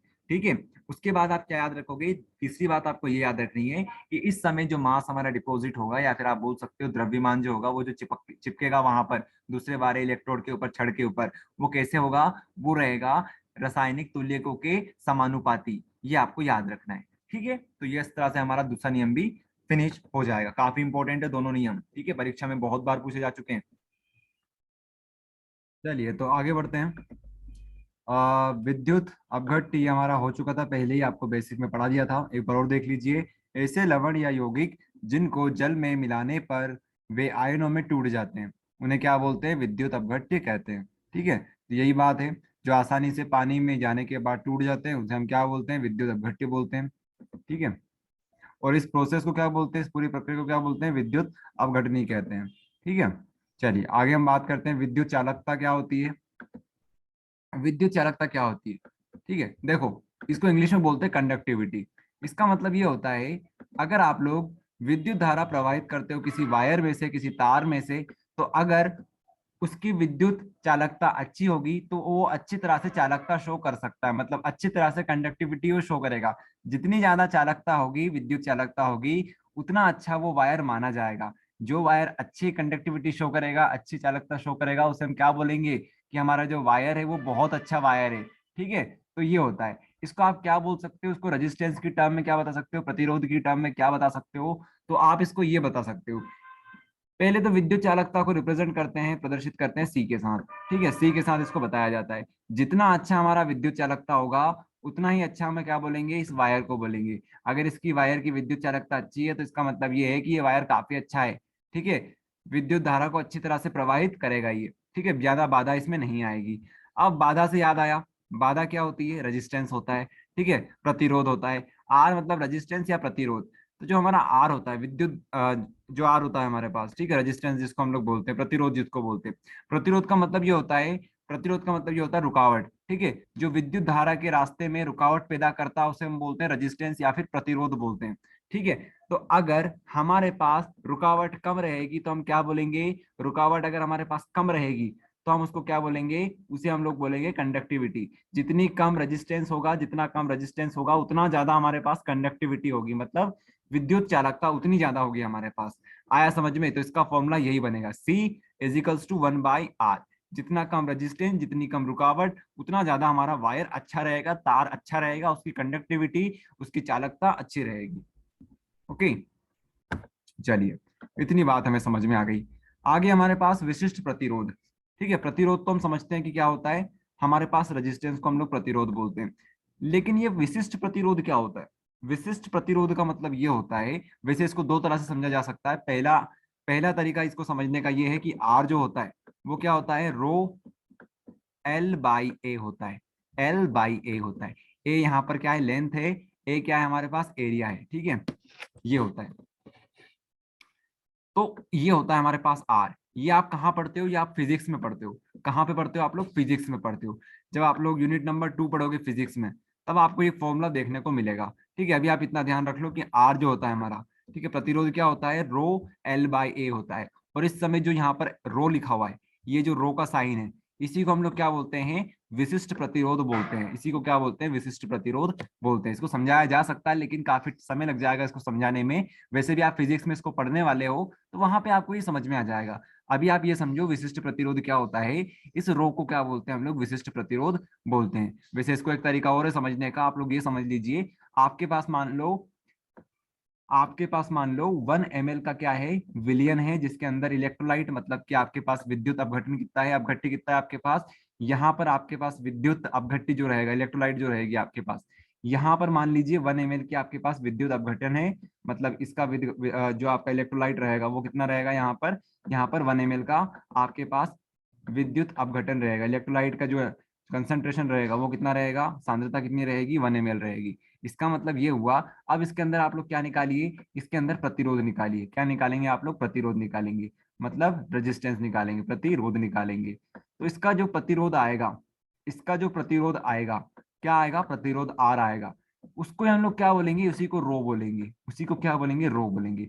मतलब 1 ml में जितना प्रतिरोध होगा, 1 ml के सॉल्यूशन में जितना प्रतिरोध होगा, वही हमारा क्या कहलाएगा, विशिष्ट प्रतिरोध कहलाएगा। एक स्पेशल टाइप का रेजिस्टेंस है ये, एक स्पेशल टाइप का ये रेजिस्टेंस होता है। इतना आप लोग समझ लो। दो तरीके समझा दिए आपको करने के। आगे बात करते हैं विशिष्ट चालकता या फिर चालकता, इसे विशिष्ट चालकता बोलते हैं। अभी हमने क्या देखा, विशिष्ट प्रतिरोध देखा, विशिष्ट प्रतिरोध देखा। अब हम देखेंगे विशिष्ट चालकता। ठीक है, तो चालकता हमें समझ में आ गई थी, सी से हम लोग चालकता को लिखते हैं। ठीक है, तो विशिष्ट चालकता क्या होगी, विशिष्ट चालकता को हम लोग के से रिप्रेजेंट करते हैं। ठीक है, के, और ये के को क्या बोलते हैं हम लोग, कप्पा बोलते हैं। क्या बोलते हैं, कप्पा बोलते हैं, कप्पा। तो फिर से वही बात हम लिखेंगे, हमारे पास मान लो 1 ml का सॉल्यूशन है। ठीक है, 1 ml का हमारे पास सॉल्यूशन है, उसमें जितना सारा कंडक्टेंस बनेगा, उतना जितना ज्यादा चालकता बनेगी, ठीक है, विद्युत चालकता जितनी बनेगी, उसी को हम लोग क्या बोलेंगे, उसी को हम लोग विशिष्ट चालकता बोलेंगे। मतलब ये एक विशिष्ट टाइप की चालकता होती है, स्पेशल टाइप की चालकता होती है, जो कहाँ पाई जाती है, सिर्फ 1 ml के सॉल्यूशन में पाई जाती है। ओके, अगर आपको सी बोला जाए कि सी क्या होता था, तो आप क्या लिखते थे, 1/r लिखते थे। तो अब आप लोगों से पूछा जा रहा है कि के क्या होता है, तो के की जगह पर क्या लिखोगे, 1/r की जगह पर आप क्या लिखोगे, इस समय रो लिख दोगे। ठीक है, तो सिंपल सी बात है, इस तरह से आपको लिखना रहेगा। ठीक है, के की वैल्यू क्या हो जाएगी, 1/रो लिख दोगे आप लोग, यहाँ पे क्या लिखोगे, सी 1/r लिख दोगे। ठीक है, चलिए, इसी के साथ कभी कभी हमसे पूछा जाता है सेल का कांस्टेंट बताइए। ठीक है, सेल का स्थिरांक बताइए, सेल स्थिरांक या फिर सेल कांस्टेंट, इस तरह से पूछा जाता है। तो लेंथ बटे एरिया, लेंथ बटे एरिया हमारा क्या कहलाता है, ये हमारे पास सेल का कांस्टेंट कहलाता है। सेल कांस्टेंट बोल दीजिए या फिर सेल का स्थिरांक बोल दीजिए। कभी कभी पूछ लेते हैं एग्जाम में कि सेल कांस्टेंट क्या होता है भैया, तो इस तरह से होता है। ओके, ये होता है। चलिए, तो दोनों चीजें आपको समझा दी। बाकी यूनिट आप लोग पढ़ सकते हो, साइमन इसकी यूनिट होती है, साइमन सेंटीमीटर इनवर्स इसकी यूनिट होती है। ओके, चलिए आगे बढ़ते हैं हम लोग। आगे हमारे पास है मोलर चालकता। आगे हमारे पास क्या है, मोलर चालकता है। मोलर चालकता, मोलर चालकता क्या होती है, नाम में छुपा हुआ इसके मोलर, क्या छुपा हुआ है इसमें, मोलर छुपा हुआ है, और चालकता छुपा हुआ है। ठीक है, तो आप क्या बोलोगे, एक मोलर सॉल्यूशन के अंदर, एक मोलर सॉल्यूशन के अंदर जितनी चालकता बनती है, वही क्या कहलाती है, वही हमारी मोलर चालकता कहलाती है। ठीक है, नाम में छुपा हुआ है सब कुछ। इसी विलियम के निश्चित आयतन में उपस्थित विद्युत अपघटन के 1 मोल द्वारा उपलब्ध कराए गए चालकता को हम लोग क्या बोलते हैं, मोलर चालकता कहते हैं। ठीक है, आया समझ में, तो ये होता है, 1 मोल जितनी सारी चालकता बनाएगा उसे हम क्या बोलेंगे, मोलर चालकता बोलेंगे। ओके, चलिए, तो इसको लिखा किस तरह से जाता है, तो कुछ इस तरह से इसको लिखा जाता है, लेमडा एम। लेमडा एम क्या होता है, मोलर चालकता होता है।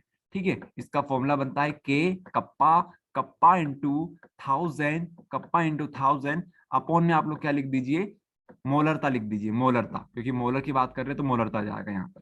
ये इसका फॉर्मूला होता है, यहाँ पर सी भी लिख सकते हो लेकिन आप लोग यहाँ पर एम भी लिख सकते हो। ठीक है, दोनों सही है। चलिए, तो ये भी हमारा हो गया फिनिश। बस छोटी छोटी डेफिनेशन है जो कि आपको याद रखनी पड़ेगी। अब हमारे पास आता है तुल्यांकी चालकता।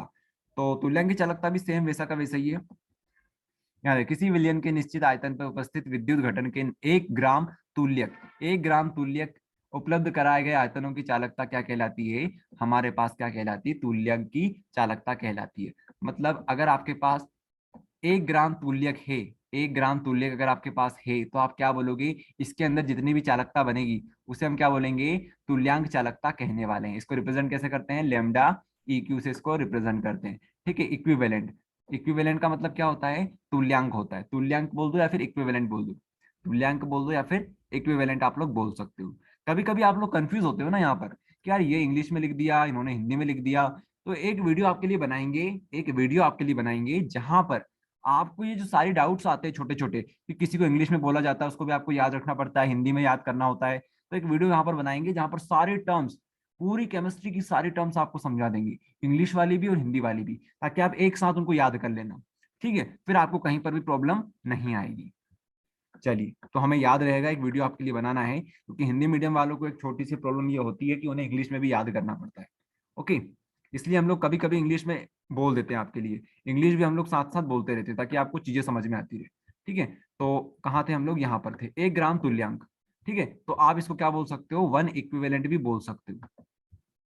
चलिए, तो इसका फॉर्मूला भी सेम वही बनेगा, लेमडा K × 1000 अपॉन में क्या आएगा, वहां पर एम आ रहा था।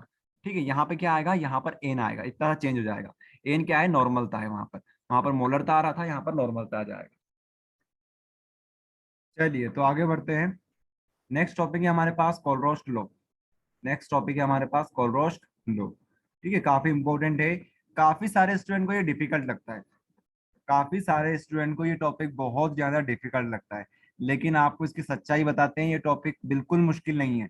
अगर आप लोग इसको समझते हो ना, इसकी इक्वेशन को एक बार समझ जाते हो, इसकी अभिक्रिया को एक बार आप समझ जाते हो, तब आपको ये काफी आसान लगेगा। ठीक है, चलिए तो स्टार्ट करते हैं। छोटा सा टॉपिक है, आपको बता देते हैं, काफी छोटा टॉपिक है ये। ओके, ये देखिए यहाँ पे रहेगा, ये कुछ फॉर्मूले रहेंगे और यहाँ पर इसके नियम पढ़ेंगे और ये फिनिश हो जाएगा। ठीक है, चलिए तो बात करते हैं कोलरोस्ट लॉ की, क्या होता है कोलरोस्ट लॉ। तो इस नियम के अनुसार किसी विद्युत अपघटे की अनंत तनुता पर, अब यहाँ पर आप लोग सुनिएगा, आपको एक कंडीशन बताते हैं यहाँ पर होने वाला क्या है। मान लीजिए आपके पास एक बड़ी सी टंकी है, ठीक है, 10 लीटर की आपके पास टंकी है, 10 लीटर की। ठीक है, 10 लीटर की आपके पास टंकी है। अब क्या हुआ, इसमें आपने 10 लीटर पानी भर दिया, मतलब पूरी तरह से इसको भर दिया। अब आप क्या कर रहे हो, इसमें आप लोग एक चम्मच, 1 चम्मच नमक डाल रहे हो। कितना नमक डाल रहे हो, 1 चम्मच नमक डाल रहे हो। कितना डाल रहे हो, 1 चम्मच नमक डाल रहे हो। ठीक है, मतलब नमक इसके कंपेयर में कितना डाल रहे हो, बहुत कम डाल रहे हो, लगभग लगभग जीरो डाल रहे हो, लगभग लगभग जीरो डाल रहे हो। ठीक है, तो इसका जो सॉल्यूशन बनेगा, इसका जो सॉल्यूशन बनेगा वो क्या बनेगा, इन्फिनिटी सॉल्यूशन बनेगा। मतलब इसका जो विलियन बनेगा वो इन्फिनिटी बनेगा। मतलब इसका मतलब ये है, अगर आप लोगों से कोई बोले कि इस टंकी में से आप लोग 1 ग्लास पानी निकालो, मान लो आपने यहाँ पर नल लगा दिया और यहाँ से आपसे बोला कि 1 ग्लास पानी लगा निकालो, और आपसे पूछे बताओ इसमें नमक का स्वाद आ रहा है या नहीं आ रहा है, तो आप क्या बोलोगे, नहीं आ रहा है। लेकिन केमिस्ट्री में क्या होता है, केमिस्ट्री कहती है कि इसमें नमक का स्वाद आएगा, बहुत कम आएगा, 0.0001% आएगा, लेकिन आएगा। ठीक है, इसका मतलब ये होता है। तो हम लोग क्या करेंगे, हम लोग यहाँ पर मोलर चालकता निकालने वाले हैं। क्या निकालने वाले हैं, मोलर चालकता निकालने वाले हैं। ठीक है, मोलर चालकता यहाँ पर हम लोग निकालने वाले हैं। तो मोलर चालकता हम लोग यहाँ पर निकालेंगे, तो हम इसको क्या बोलेंगे, यहाँ पर देखिए, इस नियम के अनुसार किसी विद्युत अपघट्य की अनंत तनुता पर, अनंत तनुता इसका मतलब होता है इनफाइनाइट डाइल्यूशन। ठीक है, इनफाइनाइट, अनंत मतलब इनफाइनाइट डाइल्यूशन, डाइल्यूशन का मतलब यही चीज होती है। ठीक है, डाइल्यूशन का मतलब यही होता है, तनुता का मतलब यही होता है कि हम लोगों ने क्या कर दिया, इसमें जो नमक डाला है वो क्या डाला है, बहुत कम डाला है। ठीक है, बहुत कम को बोलते हैं तनुता। ठीक है, पर विलियन की तुल्यांकी की चालकता का मान lambda M, okay, lambda M विद्युत अपघट्य के धनायनों तथा ऋणायनों की अनंत तनुता पर मोलर चालकता के योग के बराबर होता है। अब यहाँ पे आपको छोटा सा करेक्शन करना रहेगा, यहाँ पर टाइपिंग मिस्टेक हो चुकी है। यहाँ पर क्या आएगा, मोलर चालकता आएगा, क्योंकि आप लोग यहाँ पर देखिए ना, यहाँ पर क्या है, मोलर चालकता। आप लोग चिंता मत कीजिए, जो हमारे नोट्स रहेंगे, नोट्स में ये करेक्शन कर दी जाएगी। ठीक है, ये नोट्स आपको डिस्क्रिप्शन में लिंक दे रखी है, वहां से आप लोग डाउनलोड कर सकते हो, देख सकते हो। ठीक है, वहां पर इसकी करेक्शन कर दी जाएगी। ठीक है, तो यहाँ पे क्या आएगा, मोलर चालकता आएगा। तो आप लोग मोलर चालकता निकाल सकते हो, मोलर चालकता आप लोग निकाल सकते हो कहाँ पर, अनंत तनुता पर, कहाँ पर, अनंत तनुता पर मोलर चालकता निकाल सकते हो। ये निकाल दिया आपने मोलर चालकता। इसको आप लोग इस तरह से भी लिख सकते हो, दोनों तरीके बिल्कुल सही है, इस तरह से भी आप लोग लिख सकते हो। तो आपको करना क्या है, आपको एक एग्जांपल के थ्रू बताते हैं। आपको करना क्या है, आपको एग्जाम्पल के थ्रू बताते हैं। यहाँ पर देखिए आप लोग, यहाँ पर देख लीजिए, ये नमक है, पानी में डालने के बाद ये टूट गया इस तरह से Na+Cl- के फॉर्म में। ठीक है, तो अगर आपको इसका कोलरोस को लिखना है, इसका नियम लिखना है, इसकी तनुता निकालनी है आपको, ठीक है, तो क्या निकालोगे आप लोग, तनुता नहीं बोलेंगे हम लोग, मोलर चालकता अगर आपको निकालनी है तो किस तरह से निकालोगे, इस तरह से निकालोगे, अनंत तनुता पर तो लेमडा इन्फिनिटी बनाओगे। ठीक है, इस तरह से आप लोग लिखोगे। और इसके बाद निकालनी किसकी, आपको NaCl की निकालनी है, मतलब नमक की निकालनी है, NaCl। ठीक है, NaCl आप लोग लिख दोगे। उसके बाद क्या करोगे, उसके बाद क्या करोगे, यहाँ पे लगाओगे इक्वल टू का साइन, फिर से इस तरह से लेमडा लिखोगे। अब आपको क्या करना है, इसका आयन लेना है।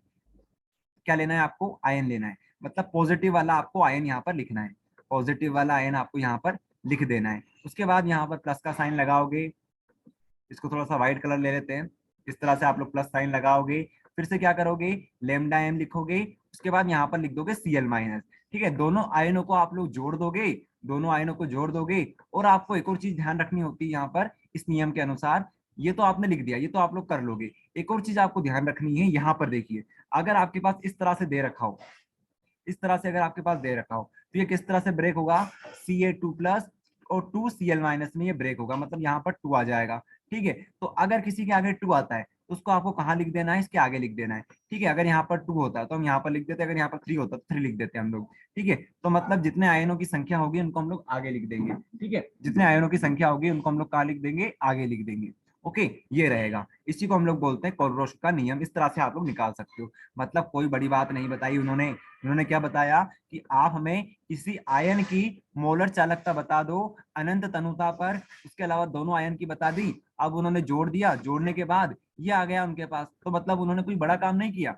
उन्होंने आपको क्या बताया कि आप हमें अनंत तनुता पर ये दे दो, दोनों का ज्ञान दे दो हमें, हम लोग इन ज्ञान का यूज करके हम लोग क्या बता देंगे आपको, हम लोग टोटल चालकता आपको बता देंगे। ये चीज उन्होंने बताई। ठीक है, तो ये रहेगा आपका किसका नियम, कोलरोश का नियम। अब आप लोग इसको लिख सकते हो, यहाँ पर आप लोग पढ़ के देखोगे तो आपको चीजें समझ में आ जाएगी। ये देखिए, मान लीजिए किसी एम का आपको निकालना है, तो आप क्या करोगे, उसके आयन की संख्या लोगे, उसके आयन की संख्या लोगे, और उस प्लस वाले की लोगे, एक माइनस वाले की लोगे। दो होते हैं हमारे पास, जैसे हमने अभी एग्जाम्पल में देखा था, एक था हमारे पास Na+, एक था हमारे पास Cl-। दोनों को आप लोग लिख लोगे। ठीक है, तो ये होने वाला है। आगे आप लोग मल्टीप्लाई किससे कर दोगे, आप लोग उनके गुणा कर दोगे एक्स और वाई से। यहाँ पर एक्स और वाई क्या है, एक्स का मतलब यहाँ पर क्या रहेगा, यहाँ पर लिखा हुआ है प्रति फार्मूला इकाई पर धनायन की संख्या। ठीक है, धनायन की संख्या आप लोग इतना समझिए, प्रति इकाई छोड़िए आप लोग, धनायन की संख्या। ओके, वाई का मतलब क्या होता है, ऋणायन की संख्या। आया समझ में, दोनों की संख्या लिख दोगे। तो आप लोग जब भी आप लोग इसको रिवाइज करो तो चीजें पहले यहाँ पर देख लेना, यहाँ से आपको सारी चीजें क्लियर हो जाएगी। ठीक है, आप लोग इनकी प्रैक्टिस कर सकते हो। इसको देख लो आप लोग, इसको किस तरह से लिखोगे, तो लेमडा एम यहाँ पर लिखोगे सबसे पहले तो। ठीक है, यहाँ पे लगाओगे इन्फाइनिटी, इन्फाइनिटी का साइन लगाओगे। उसके बाद किसका निकालना है हमें भाई साहब, हमें H2SO4 का निकालना है। अब आपको ये चीजें पता होनी चाहिए किस तरह से ब्रेक होगा। ठीक है, वैसे आपको धीरे धीरे चीजें चीजें सीख जाओगे किस तरह से ब्रेक होता है, क्योंकि आगे आपको पूरी केमिस्ट्री पढ़नी है। ठीक है, तो वहां पर आप यही चीज सीखोगे कि किस तरह से ब्रेक होते हैं। ठीक है, ये SO4 2- में ब्रेक होता है। ओके, ये चीजें आपको आगे सीखने को मिलेगी आने वाले चैप्टर्स में। ओके, ये इस तरह से ब्रेक हो जाएगा। ओके, तो अब हम क्या कर सकते हैं, इसको किस तरह से लिख सकते हैं, इसको लिखेंगे फिर से लेमडा बनाएंगे, इन्फाइनिटी बनाएंगे। उसके बाद क्या करेंगे, यहाँ पर क्या लिखेंगे, हम किसको निकालना है, हमें H+ के निकालना है, तो H+ लिख दो, यहाँ पर H- लिख दो, कुछ भी लिख दो। यहाँ पर शायद प्लस है हमारे पास, तो प्लस लिखना पड़ेगा। ठीक है, इन्होंने यहाँ पर, अच्छा यहाँ प्लस लिखा हुआ है। ओके, ये थोड़ा सा दिख नहीं रहा हमें, लेकिन ठीक है, यहाँ पर प्लस लिखा हुआ है, यहाँ पर माइनस लिखा हुआ है। ओके, तो यहाँ पर आपको 2 लगाना पड़ेगा आगे। ओके, फिर यहाँ पर क्या करेंगे, यहाँ पर हम लिखेंगे SO4 2- क्या लिखेंगे, SO4 2- लिख देंगे। ठीक है, SO4 2- लिख देंगे। ये क्या लिख दिया हमने, इसको काटो, यहाँ पे इस तरह से बनाना पड़ेगा पहले, तो इस तरह से लेमडा, उसके बाद यहाँ पर इन्फिनिटी का साइन, यहाँ पर 2- लगा देंगे। ठीक है, इस तरह से हम लोग लिख देंगे। अब क्या हुआ भैया, आगे बताओ हमें, आगे कुछ संख्या दे रखी है क्या, यहाँ पर कुछ लिखा होता तो हम यहाँ पर लिख देते। ठीक है, लेकिन यहाँ पर कोई संख्या नहीं है, जैसे यहाँ पर अगर 3 होता तो हम लोग यहाँ पर भी 3 लिख देते। ठीक है, ऋणायनों की संख्या हम लोग यहाँ पर लिख देते। ये होता है, तो ये होता है कोलरोस्ट का नियम। अब इसके यूजेस पढ़ लीजिए, कोलरोस्ट का नियम देख लीजिए आप लोग, क्या इसके अनुप्रयोग है वो देख लो। दुर्बल विद्युत अपघट्य की अनंत तनुता पर मोलर चालकता ज्ञात करने में यह फायदेमंद होता है। दुर्बल विद्युत अपघट्य क्या होता है ये समझिए आप लोग। दो प्रकार के विद्युत अपघट्य हमारे पास हो सकते हैं, एक होता है प्रबल, एक होता है दुर्बल। तो दुर्बल भी निकाल देगा, प्रबल भी निकाल देगा। देखो होता क्या था हमारे पास पहले के समय पर, जब हम बात करते थे प्रबल की, जब हम लोग बात करते थे प्रबल की, प्रबल विद्युत अपघट्य की जब हम बात करते थे तो उसके लिए तो सभी ने निकाल दिया था कि प्रबल का तो कोई भी निकाल सकता है। बात आई थी दुर्बल के ऊपर कि दुर्बल का क्या करें। जो व्यक्ति दुर्बल होता है उसके लिए भी तो कुछ करना चाहिए सरकार को। तो सरकार मतलब कोलरोस क्लो ने क्या किया, दुर्बल के लिए भी इसको बताने की कोशिश करी। मतलब मोलर चालकता दुर्बल के लिए भी निकाली जा सकती है। दुर्बल कौन, विद्युत अपघट्य। विद्युत अपघट्य क्या होता है हमारा, इलेक्ट्रोलाइट को बोलते हैं। आपको बताया था इलेक्ट्रोलाइट को विद्युत अपघट्य कहते हैं। ठीक है, जैसे NaCl हो गया, जो जो पानी में जाने के बाद टूट जाते हैं। ओके, उसके बाद और क्या बता सकते हो आप लोग, दुर्बल विद्युत अपघट्य की वियोजन की मात्रा ज्ञात कर सकते हो। ठीक है, वियोजन की मात्रा मतलब degree of dissociation, degree of dissociation भी आप निकाल सकते हो। वैसे डिग्री ऑफ डिसोसिएशन क्या होती है आपको समझाते हैं, डिग्री ऑफ डिसोसिएशन क्या होती है समझाते हैं आपको। और क्या निकाल सकते हो आप लोग, विद्युत दुर्बल अपघट्य की वियोजन स्थिरांक भी निकाल सकते हो। मतलब डिग्री का कांस्टेंट जो होता है, ठीक है, डिसोसिएशन कांस्टेंट जिसको बोलते हैं, वो भी आप लोग यहाँ से निकाल सकते हो। वैसे तो आप इसको डायरेक्ट याद कर लो तो काफी अच्छी बात है, लेकिन अगर मान लो आपसे याद नहीं होता है तो आप लोग यहाँ पर देख सकते हो। ये इनके कुछ फॉर्मूले होते हैं। ठीक है, वैसे आपको इनको डायरेक्ट याद करना होता है, इनको आप लोग डायरेक्ट याद कर लीजिएगा। ठीक है, इस तरह से हमारा ये जो चैप्टर है वो खत्म होता है। अब एक टॉपिक हमारा और बच जाता है जिसका नाम है कोरोजन। ठीक है, जैसे लोहे में जंग लग जाती है उस तरह से टॉपिक है कोरोजन। तो कोरोजन को हम लोग कहाँ पर करेंगे, कोरोजन को हम लोग करेंगे न्यूमेरिकल करेंगे तब। ठीक है, जब हम लोग न्यूमेरिकल करवाएंगे इस चैप्टर का आपको, तब कोरोजन को हम लोग आपको करवा देंगे। तो न्यूमेरिकल वाले वीडियो के लिए आप सभी तैयार रहिएगा। और अगर आपको ये वीडियो पसंद आया तो लाइक कर दीजिएगा और अपने दोस्तों के पास इस वीडियो को शेयर कीजिएगा। तब तक के लिए अगले वीडियो का वेट कीजिए, पढ़ाई करते रहें। All the very best.